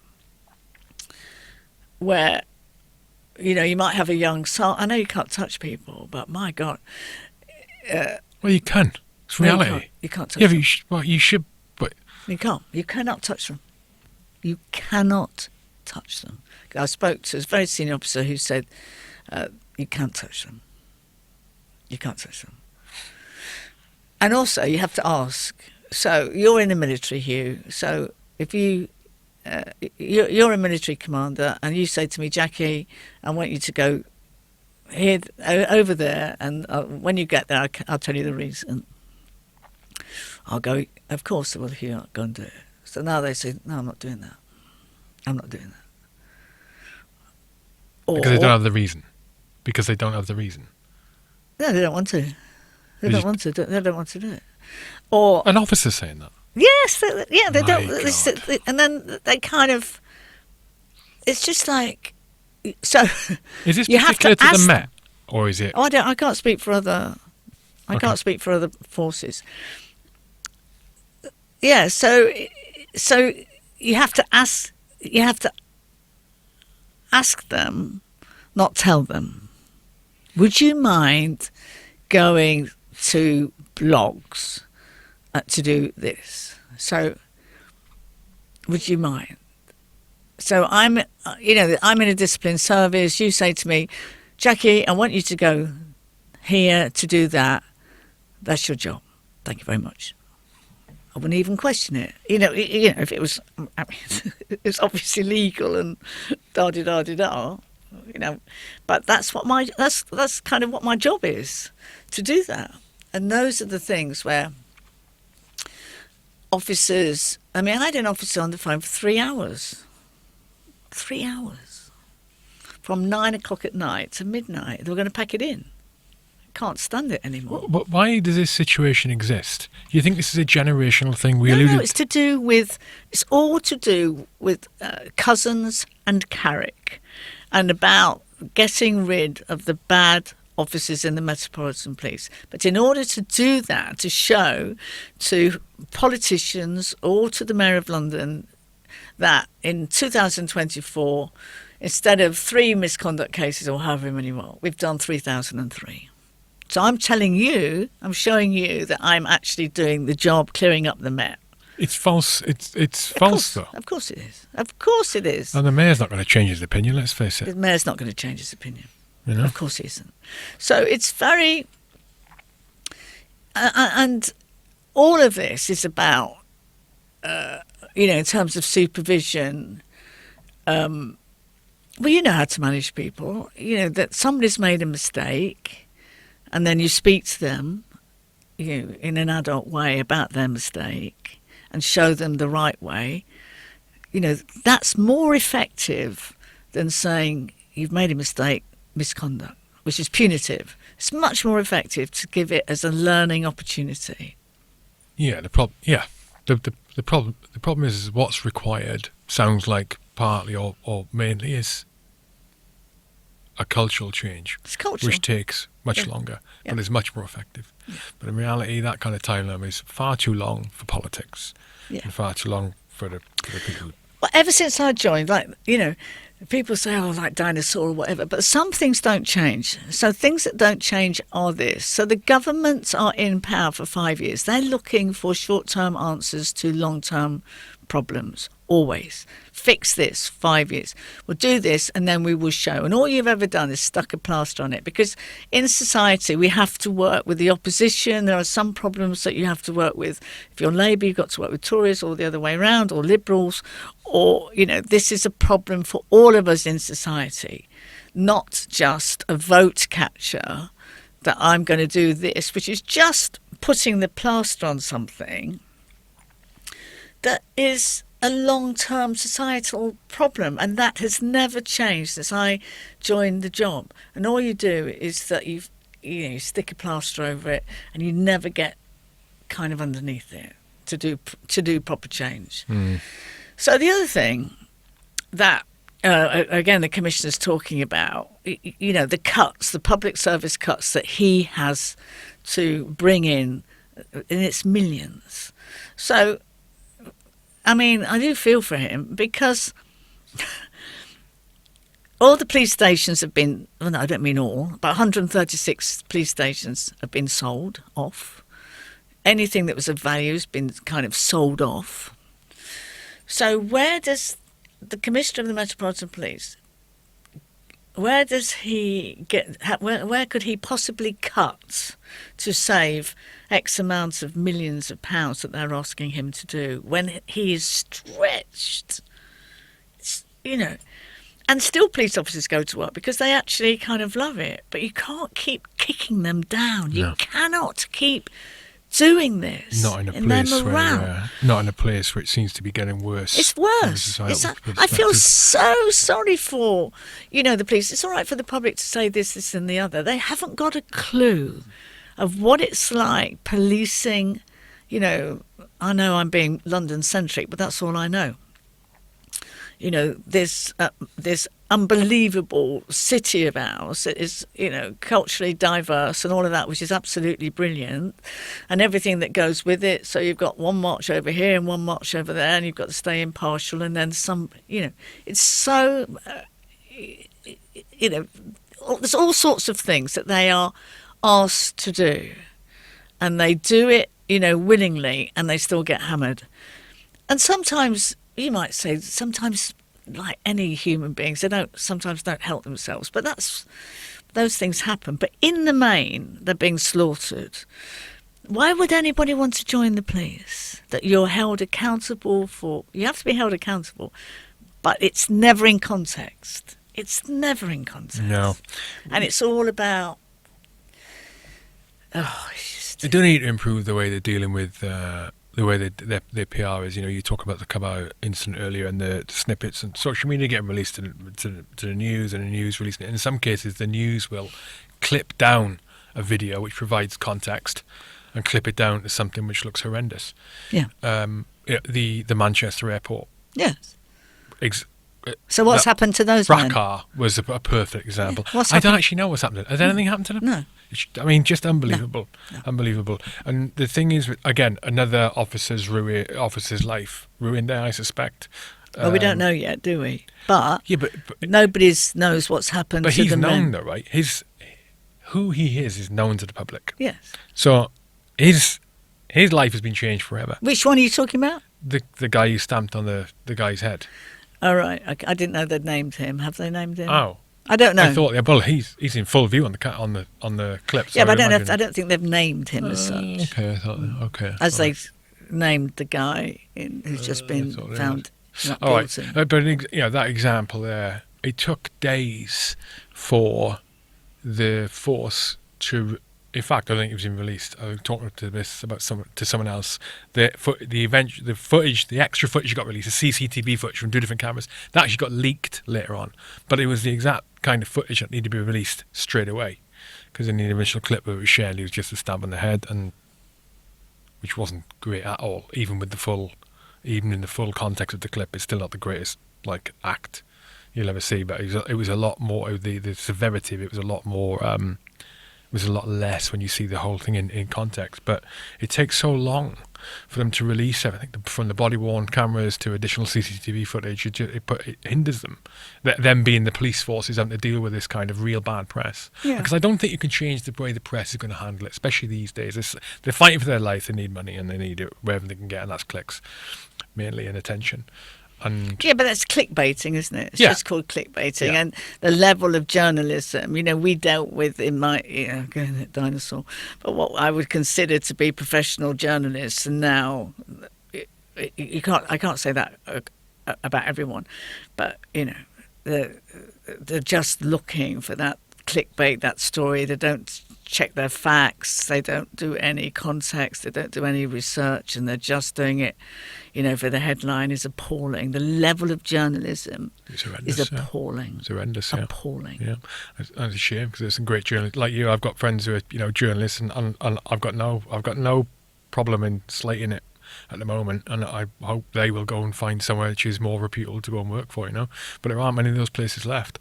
But some of the experienced journalists will tell you how an experienced police officer feels, if you see what I mean. Because they're witnessing it themselves, these people coming in that were not like them in terms of their professionalism and standards and their communication. And, it's very hard to, I have worked with journalists that I could trust, but it's quite hard to, to be trusted as a journalist, because they don't do, lots of them don't do the right thing. They just don't.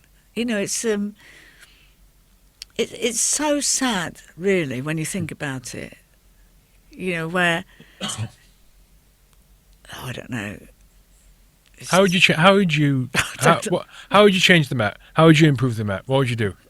Does it need a complete overhaul? Or if you were if you were all of a sudden in power today, Jackie, what is the first thing you look at and go, hey, we need to flip and change what we're doing here. This is not the right thing. What would you do if you had a magic wand? The first thing. You keep referencing your dinosaur experience in inverted commas. It's invaluable experience. All your time there, and all your time since dealing with criminals, right, in the prison system. You Well, it would be about. I don't really know enough about, in the sense of the actual day-to-day stuff of policing, but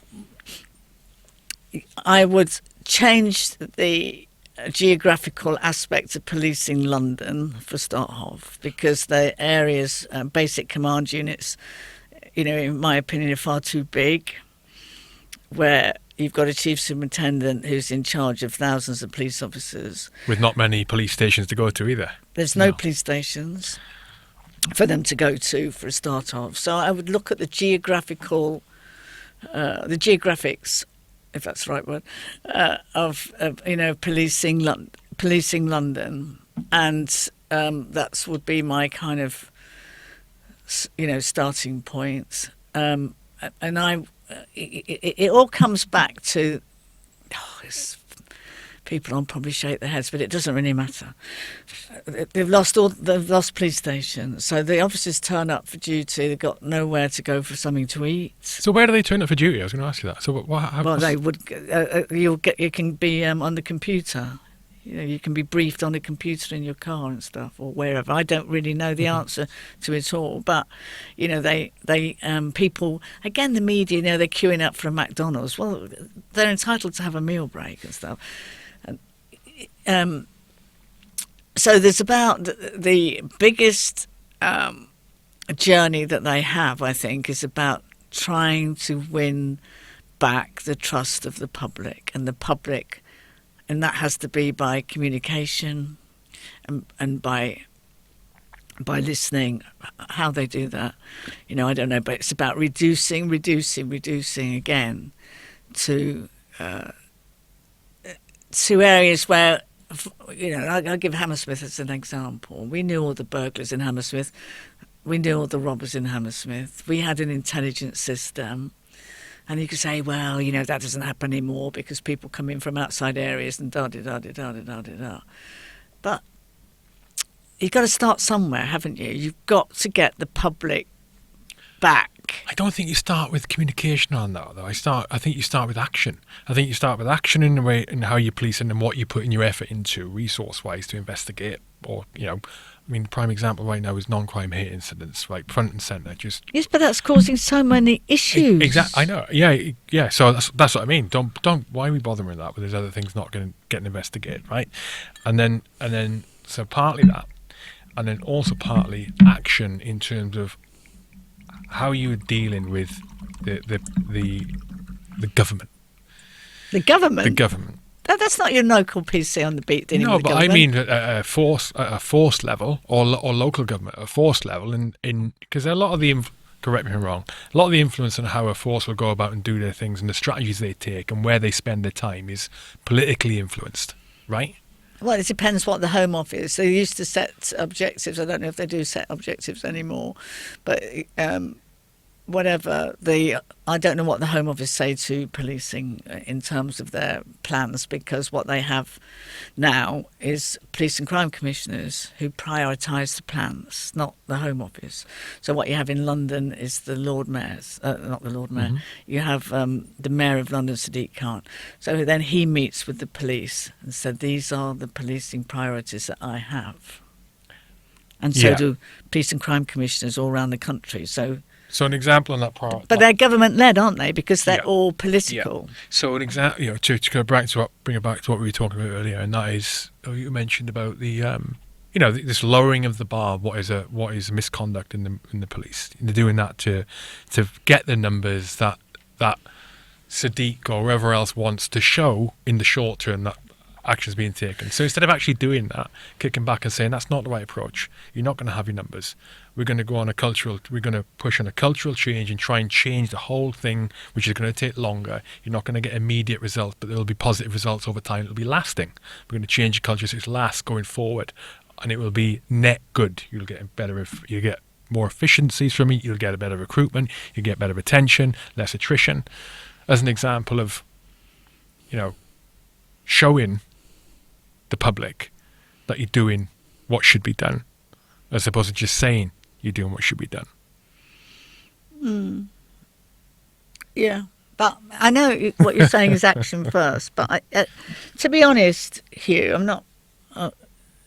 It's too big for me in my limited ability to give any coherent answer to the question, because I don't know enough about the machinations of policing, London anymore. Except I do know that we have to get back the will, of the public and trust, and how you start doing that. And what I would actually start to do is, we gave an example earlier on of the criminal activities of that man who was shot dead. So you had one view before you knew the actual facts.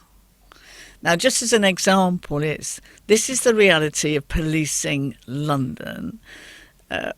So the commissioner, in fairness to him, is starting to kind of speak out a lot more about the role of the police, that they're, operating for the middle ground. They cannot, they're either fascist or woke, whichever, on the same day.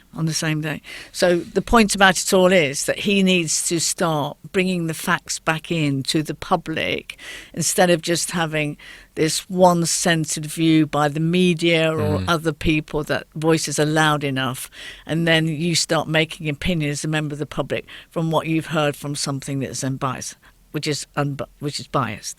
So you have to bring in some form of balance that says no.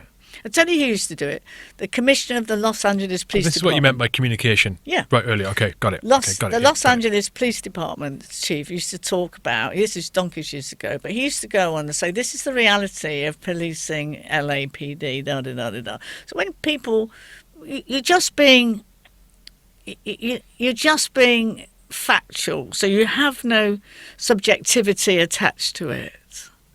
Okay? Mm-hmm. So, it's very, very upsetting when you hear yet of another stabbing in London, and knife crime and all of that, and about, sadly there'll be young, often black lads that have been killed by other young kind of black lads, unfortunately, gang on gang. Yeah, Tony alluded to the same thing about the. So these are the realities of, policing London. So, poor men, young men that are attacked with these zombie knives, etc., gang-related. One of my first experiences in prison was about talking to a gang member about himself. And his was all about a sense of belonging. So, he's not blaming his family by any stretch of the imagination, but the facts were that he was, his mother was single mother, having 3 jobs to keep the family going. Then he would be a latchkey kid, from school. A latchkey kid? When there's nobody at home when he comes home from school. Oh, okay. I've never So heard then that they before. starts to find out a sense of belonging, and there's a group of lads over there, da-da-da-da-da, and then he gravitates towards these lads. This is what he's telling me. And the sense of power and the sense of belonging that he felt with being in this gang.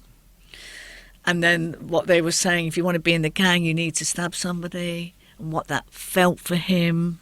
He was in prison for violence, obviously. But, kind of his journey as to what it felt like being in a gang. So once you're in a gang, how do you get out of a gang? And years ago, we used to have these gang exit programs, so that you could kind of, obviously you would use sometimes in those days, we used to use people that had been in prison to go into schools and stuff and talk to these kids, da-da-da-da-da. And so they were offering them something that if they did not want to go down that mindset of life, but it's very hard for them to change, to not be part of the gang and da-da-da. It is absolutely terrible. Very attractive. If you haven't got that camaraderie, that sense of belonging, if you haven't got that group that will take you in, if you haven't got something that makes you feel validated or someone not validating you in some way, very attractive. There's a guy I interviewed recently called James, and he got out of the military and again experienced similar things we were talking about earlier: loss of self-belonging, loss of self-purpose, loss of sense of purpose, and he ended up in prison twice. You know, he was involved in the illegal drug trade. He was involved in, violent crime, motorbike gangs, all of these things. He was trying to find that thing again, adrenaline kick, camaraderie, sense of purpose, sense of belonging with the group, and now years down the line, he's gone full circle and he's got very introspective, and he describes it as he started his spiritual journey. Yeah. I imagine your friend Tom would describe it in a different way. It's like an awareness, right? You wake up. And once you know, you can't undo it. No. You can't. No. You cannot undo it. Yeah. I've got a bunch of questions here on YouTube from patron who's live streaming too. So if it's all right with you, and there's a load of them, I'm going to dig into these. We've got these from people that are watching. Yeah, streaming. this is so we got HO patrons, and if you're a platinum patron, you get to watch the live stream and submit questions as we go. I've got one online now. Is that all right with you? Right, I've got no idea what these questions are. I'm looking at for the first time, but there are a lot. Okay, so what's needed for the police to produce good detectives? So now we have what they call. Good question. Yeah, what they call is a direct entry scheme for people that can join the police straight in as a detective. Oh yes. And so, from what I've understood from people, that there are some extremely good candidates. What do you think about that program in general? That principle in general, though. What do you think about it? Well, I'm not going to go against it.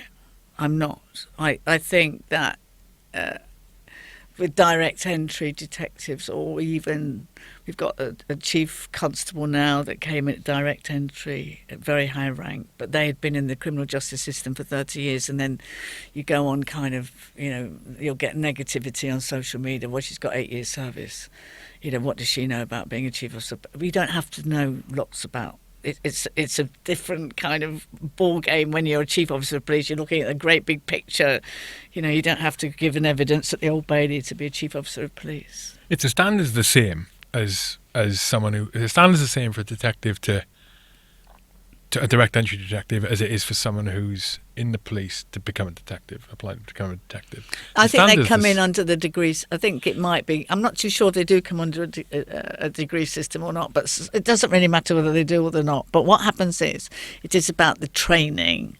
So when they come in and they're identified with much more experienced experienced detectives, as long as they are kind of taught and given to build up their experience, then in principle I really wouldn't object. But if you're increasing the pool of talent, increasing the pool of talent, which is absolutely, and then I'm in principle I'm really not against it, as long as you kind of if you're increasing the pool of talent and you don't just let people slip through the system who aren't particularly.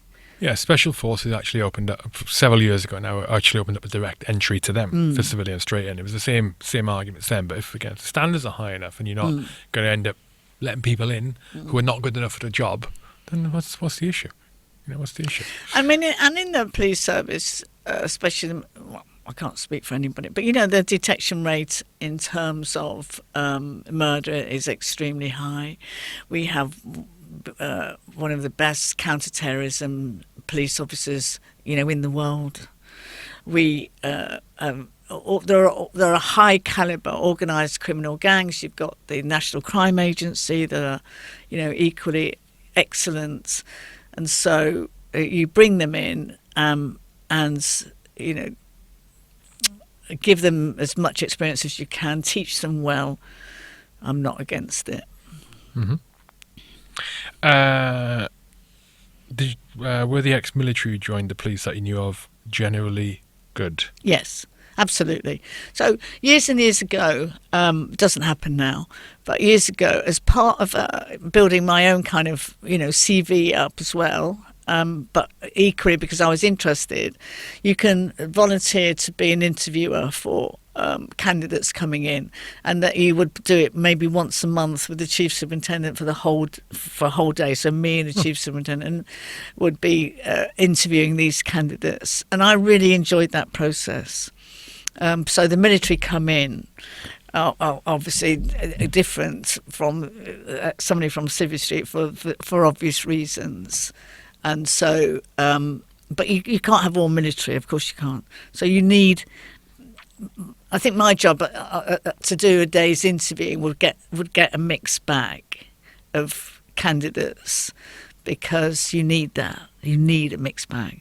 But in principle, the military were of a high standard. Yeah, strength and diversity. I know exactly what you mean. I'd say, reference it, where we were talking about where I work earlier, and it's, I think the military tend to stand out in certain respects in the civilian workforce, but would I want a company full of military people? No, I you would don't. not. No, I don't. No, absolutely, you don't want a load of military people, because you don't. You need a broad spectrum. Yeah. You might take somebody that, I don't know, like what you would call a blue collar worker or whatever.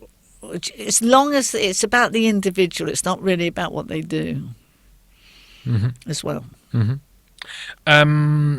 What would you say is the most difficult police role that you know of, and is there any police role that you think is more challenging for women? What was the first bit of the question? What is the most difficult police role in policing that you think is the toughest to do? That's a massive question. That's a massive question, because in their own right they're all tough. So, public order officer, very, very tough role. Counter-terrorism officer, again, very, very tough when you're dealing with terrorists. Homicide detective, family liaison officer, that is dealing, with the family, that you are the link between the police and the family. But you are also there kind of as an investigator as well. So there are those specialist roles, I think, that are very taxing, for police officers. But you find your own, I always think you find your ministry. And what I mean about that is you find what, I'm no more interested in being a public order officer than flying to the moon. That's not who I am. I love the challenge of being a detective, because the story is bigger. There is the beginning, the middle, and the end, and there's more nuance to it. There's all sorts of things that I found personally would be, to be a detective, and other people have no interest in being a detective either. So it's horses for courses, but you find your own ministry, I think. Mm-hmm. Which bit? I mean, a firearms officer would no more be interested in that than flying to the moon either. Mm-hmm. I was a hostage negotiator, so that you'd find yourself in situations where I am surrounded by armed police whose job is for the safety of the hostage victim. My job as a negotiator is to do with the hostage taker, and you're in the same room. I found that really powerful, because they're there and you're there seen as the kind of, softy person, because I'm trying to negotiate him or her, I didn't deal with a her, but a him, out with the safety of the victims, and the firearms officers have the same, have a different objective. Mm-hmm. Mm-hmm. Are there any noticeable differences between male and female criminals? That's a great question. These are great questions.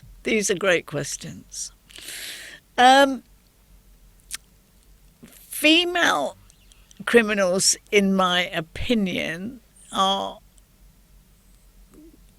can be more manipulative, more emotive, can be quite callous. Well, so can males, to be perfectly honest. But, you know, I often have spoken to two prison governors, women prison governors, in my time. Of late, really, they would much rather deal with men in a prison than a female prison because of the, women often emote and can see themselves as a criminal, as a victim martyr. These are huge generalisations. No, the thought of it is there is kind of definitely a woman, and you've got to somehow find a way to kind of get underneath them, because they can be cold as anything. I remember dealing with a blackmailer, and she had blackmailed her lover, who was a businessman. Now, he didn't know. She told him that she had received photographs of a sexual nature with him, and that the blackmailer, wanted X amount of money. But as soon as he started to tell me the story, then I thought... I think you wrote about this, didn't you? You did write about this, yeah. She's involved in this. Now, his heart was... He was a married man, but he did actually love this woman. She couldn't give a monkey's about him. She could not care less about this man.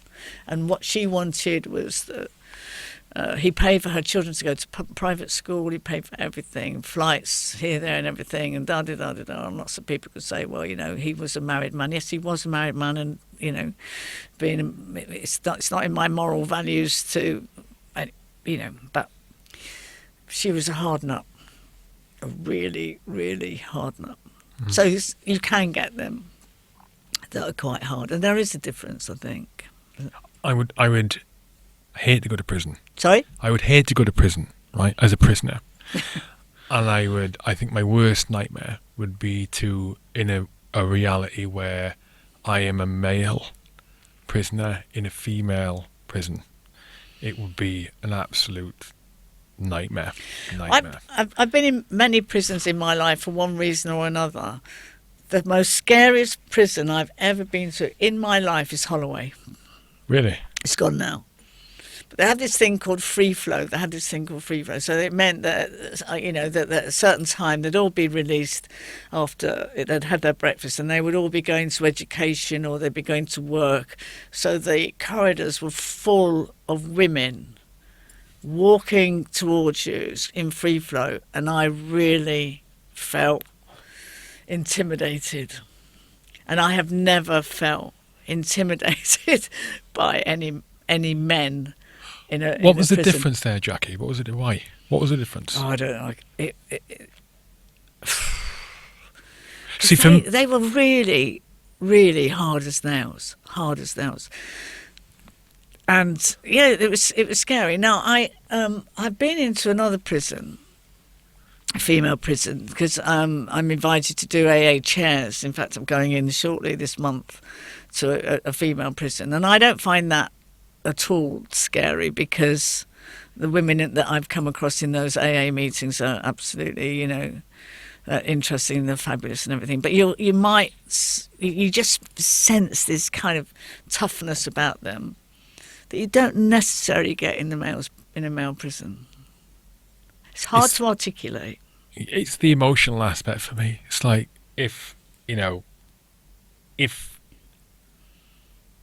like emotion was an instrument, or if it's a game of chess, like women compared to men are like the grand masters at manipulation. If they want to be, they have all. I say they, of which you're a woman, obviously. That's what frightens me.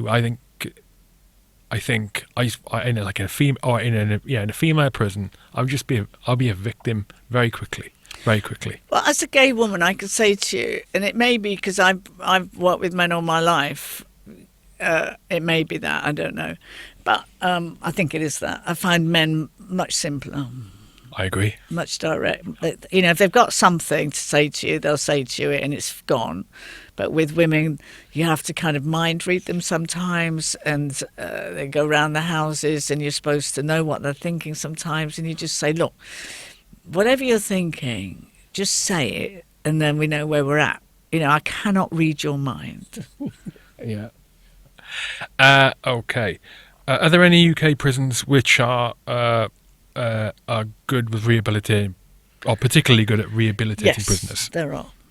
And the main one is called Grendon Underwood Prison. It's the only therapy prison, I think, in the country. Therapy prison? Therapy prison. Okay, so prisoners elect to go there. Huh. One of the people that I know in my prison now went there. He was a gang member. He was done for joint enterprise.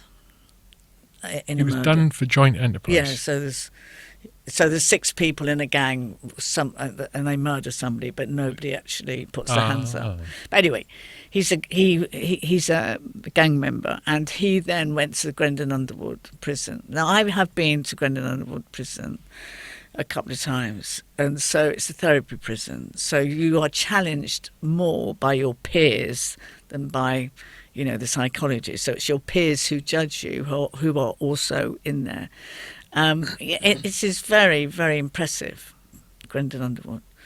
Now, if you want to kind of, you've got to go there. So they don't say, right, Hugh, you're off to Grendon Underwood, because that's a waste of space. You have to say, look, I'm quite willing and want to look at myself, and I'm prepared to go to Grendon Underwood.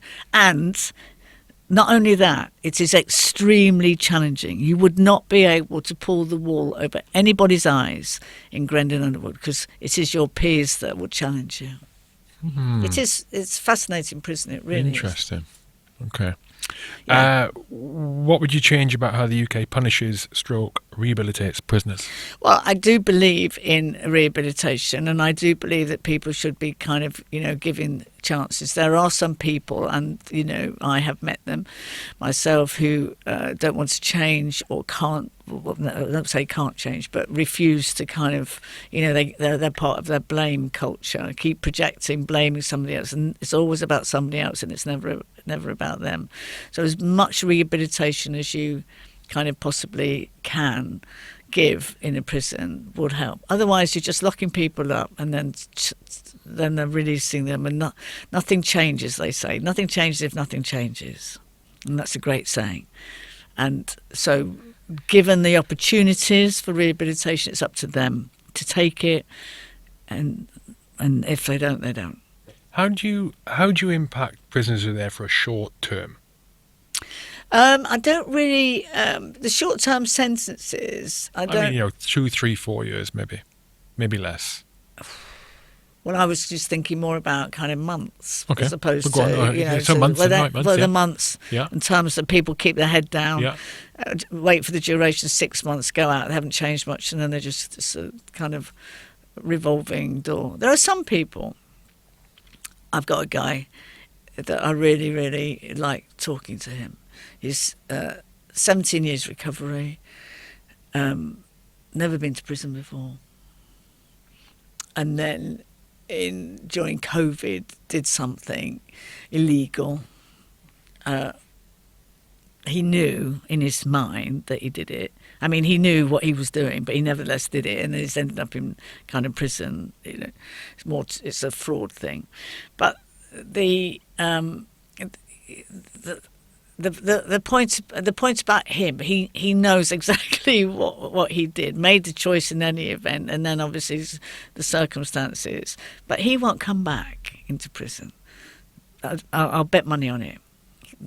He's had a smack of it. He doesn't like it. He's kept his head down, and so some people who are habitual criminals like it, you know, for part of their job CV. You know, they think it's a bit Jack the Lad and everything else, and you have to kind of not that. I don't mean literally, but you know, quash their distorted thought process and say, because I can't tell you how many times I've heard men who are on the revolving door who have turned round and said, when I was 22 in prison and I saw these old geezers aged 40, I'm like, what a loser these guys are. I'm never going to do that. And then they become the 40-year-old in prison because it's just this revolving door of short sentences.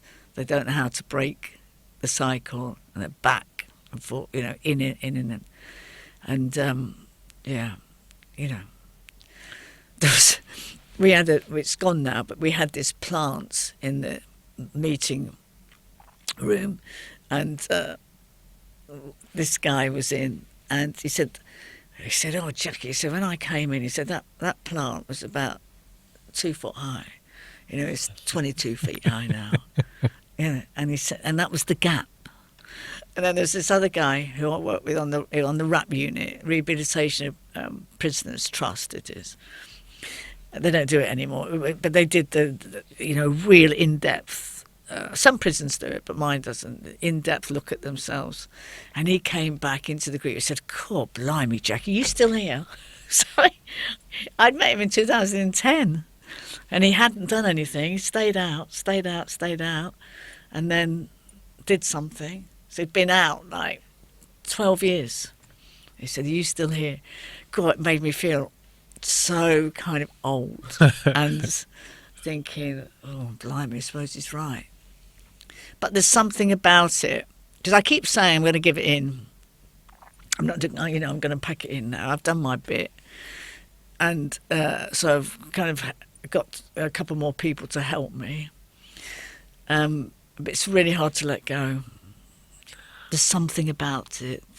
It's really, really hard. It's a huge commitment, and sometimes, oh, bugger it, I've got to go to the prison.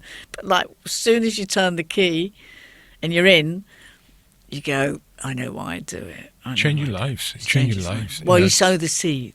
You sow the seed, and hopefully, for some, you'll change their life. For some. Last question, which is a little bit different. How did you find God?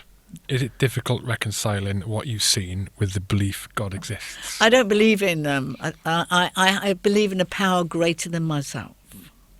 So that's not necessarily a God. It is a belief in a power greater than me. So that power is the universe, because you can't stop a tsunami, you can't stop an earthquake, you can't stop a volcano. And to be quite honest, you have to have a power greater than man, because man will destroy as we're destroying now. But and the world is fighting back with, you can talk about climate change or whatever, but the point is, I do believe that there is a power greater than mine. You cannot change with the same thinking that you had when you were using or drinking or whatever. You can't change, because your thinking has to change. So there are so many things that I have spoken to the universe, just said da-da-da-da-da, and not in my timing, but in their timing. Something will happen that I'll go, yeah, that was nothing to do with me or anybody else. That is a power greater than myself. Now, I am pleased for myself that I have a spiritual connection, because it gives me peace and it gives me solace. And I don't use the word, God particularly, because it's not religious, it's a spiritual kind of way in life, because you can see, just see what happens with people's believing in God and, and things that happen, and things in the church that happen with sexual abuse and all sorts of things. And so I kind of think, no, I believe in a universe, which is the power, which is much bigger than I am, and that helps me, as opposed to, because if you believe in God like that, and the people that believe in God and stuff, it's still all about man, isn't it? Yeah. And also, I'm a different person now to when I was a kid or 19 years of age. And I know we're all different. That's, everybody can say that we're kind of all different. But my belief systems, changed beyond kind of recognition. My belief system about myself has changed beyond recognition. That I had no, I didn't know who I was. I didn't have a kind of sense of self. Now, I'm going to tell you something that contradicts that. Because one of the things I know about my own journey about addiction was that innately, as a kid, I was a tough cookie, very funny, extrovert, sporty and stuff. And somewhere along the line, that got thwarted by distorted thinking, by listening to other people, and me internalizing thought processes that weren't mine. For every child that grows up in a family, it will be what they learn within that household, won't it? So I know then, because even so, that my own authentic self was not the thought process person that I became. I lost my authenticity by listening to other people, by being in an institution like the police. You start to lose yourself, and you've got to find yourself. And that battle to find yourself was, I was losing it. And so alcohol changed the way that I felt. That was as simple as that. So when you took the drink, I felt, alcohol for that moment made me feel less fearful, less vulnerable. It joined the dots inside of me. It was a soother, and I felt different with the alcohol. Now, when you're growing up with some form of incongruence about yourself, it's a very uncomfortable feeling. So the alcohol, then you're chasing that feeling of the hole in the soul that's being filled. So you're chasing. And in that chase, you lose yourself even more. And I knew that there was something better inside of me. I didn't know how to get hold of it. Now, you're a military man, Hugh, so you must know and understand about the power of an institution like the military, how you can lose your authentic self. If you're thinking, if you can, it's so hard to describe, isn't it? That, I was a tough little cookie, but then I started to doubt myself by other people's, like the Lucifer effect. And then I thought, no, I've got to find myself, who I truly am. And then nobody grows up with an ambition to be an alcoholic. I can tell you that, because it's torture. It's absolute torture. People make the mistake of, they don't deliberately make it, but they end up letting whatever significant thing they're part of, or whatever significant thing that impacts them a great deal. That could be an illness in some cases, PTSD. It could be an organisation, the police, the flying squad. It could be the military, it could be the paras, it could be the Marines, it could be whatever, SAS. And they end up letting that be their identity. That is what it is. This is my flag. This is who I am. That's what makes me who I am, and what makes me valuable in this world. Exactly. You can't stay that thing the whole time. No. You can't. You got to leave it. And exactly. You leave it voluntarily or involuntarily. Well, that's the latest conversation I've been having with, you see, which is all about identity and how, about this other guy. I gave his name as Tom. That's what I meant, the Tom, where you talk about that, about what is your identity, and your identity can be ego-driven. Like, well, I'm a retired cop. Well, that's not my identity, is it? Because I've been long gone out the police, long gone. So who am I today? Mm-hmm. Yeah. It is fascinating, because you can be attached to. I worry sometimes. In the sense of,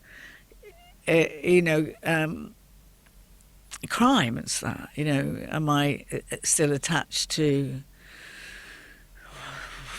Why is it that I still go into the prison, or Now I do presenting of true crime, but it's a subject that I'm really interested in. And the reason that I am interested in it, there's nothing more interesting than the human condition.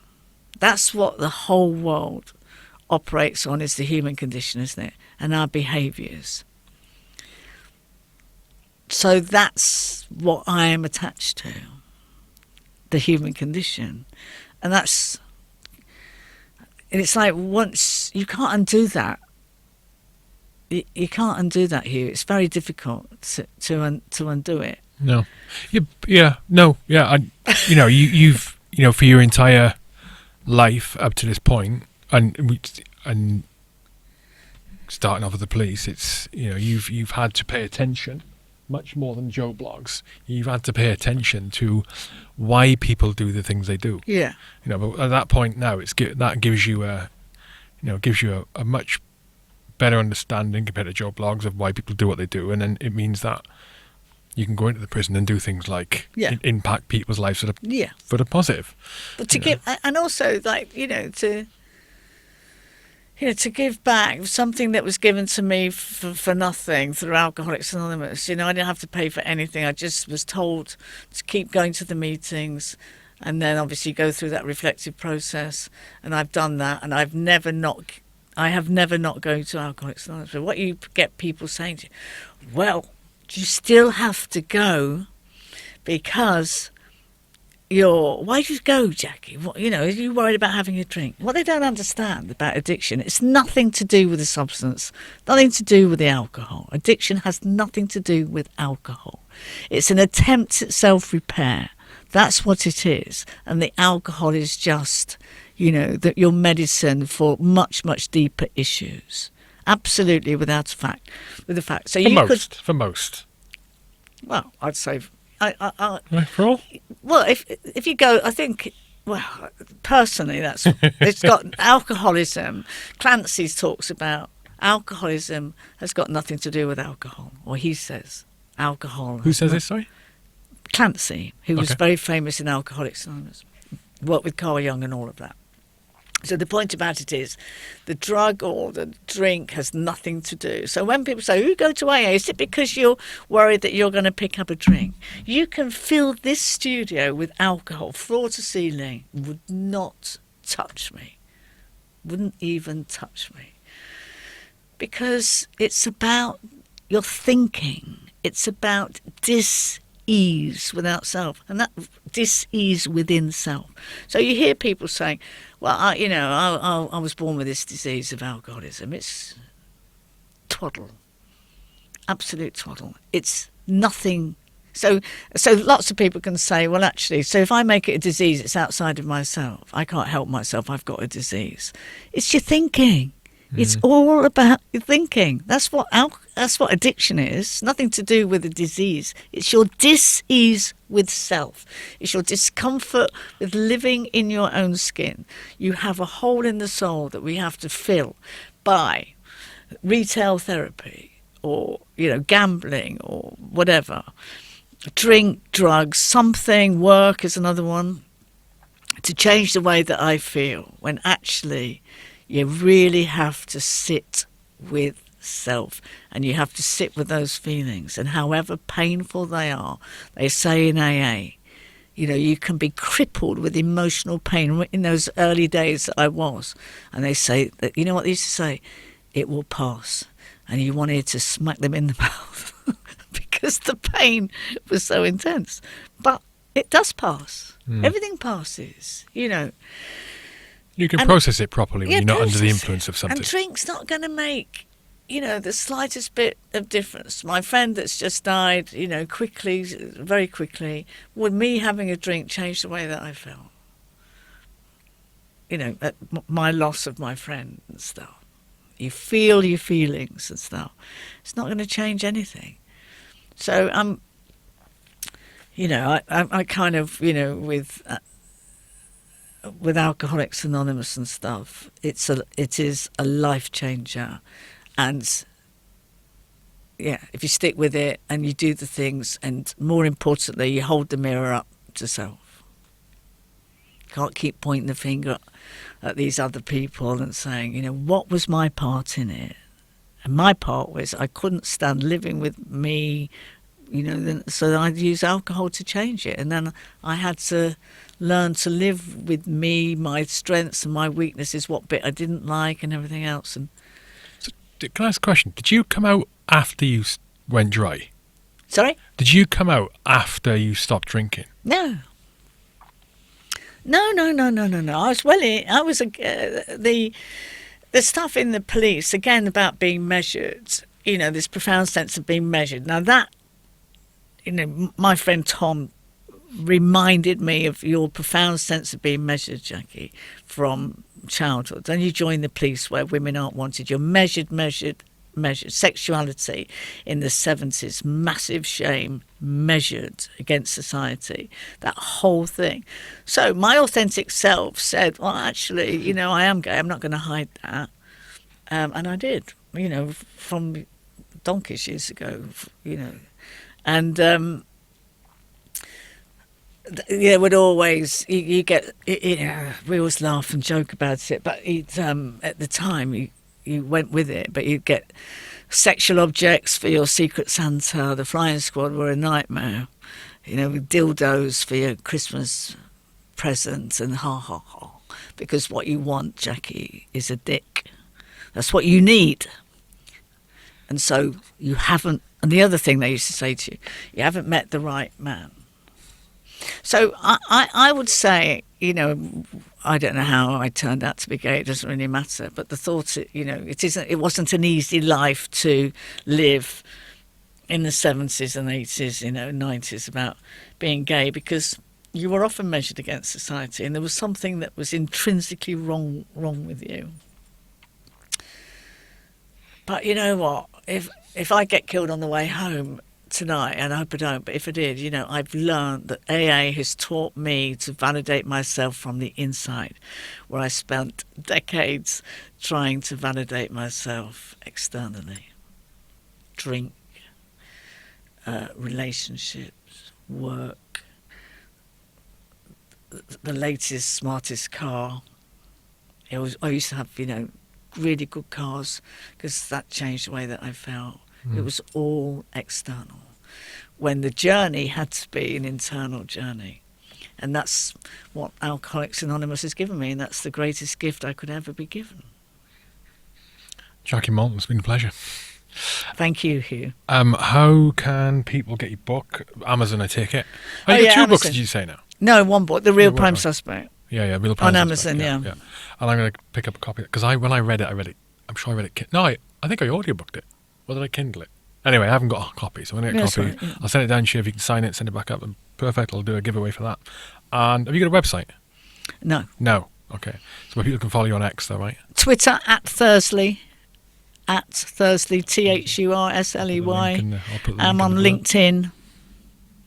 Amazing. Yeah, so they can. I used to have a website, but I don't have one anymore. X is good enough. Amazon's good enough. Thanks for asking me, by the way.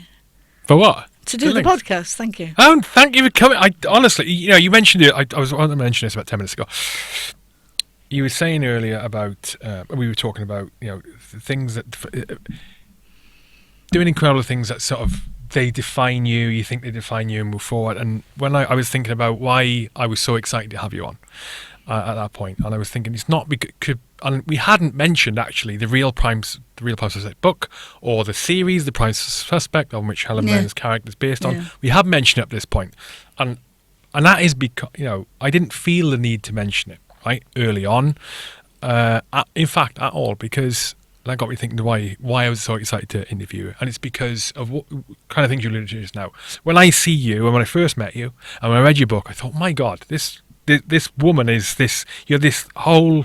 You're just a massive ball of high quality human being with amazing experiences that not many other people can have. What's the word? Individual experiences like your time in the flying squad. take away the fact that you're a woman on the flying squad, you're the male on the flying squad. It's unique. Your experience with alcoholism coming out of it, your experience in being gay in the time that you were gay and having to hide it, from your childhood experiences to where you're now in the prison service, all of this together, just is so incredibly fascinating to me. Your understanding of the human condition and all of the people you've met, so fascinating to me that that's why I'm so excited to have you in, because I just want to just hear what you think about things. And then on top of that, the prime suspect, the real prime suspect in the book. So I implore people to pick up Jackie's book. It is a brilliant book, and get her on X and connect with her, especially if any of the things that we've mentioned today and Jackie talked about today, resonate with you, or you want to learn more about for your own self-improvement. I'm sure Jackie would be more than willing to engage Definitely. you. So, Definitely. If I can help somebody, I would do it with pleasure. Yeah. And thanks to Coke, our platinum patron. Good luck, Jackie. Thank you.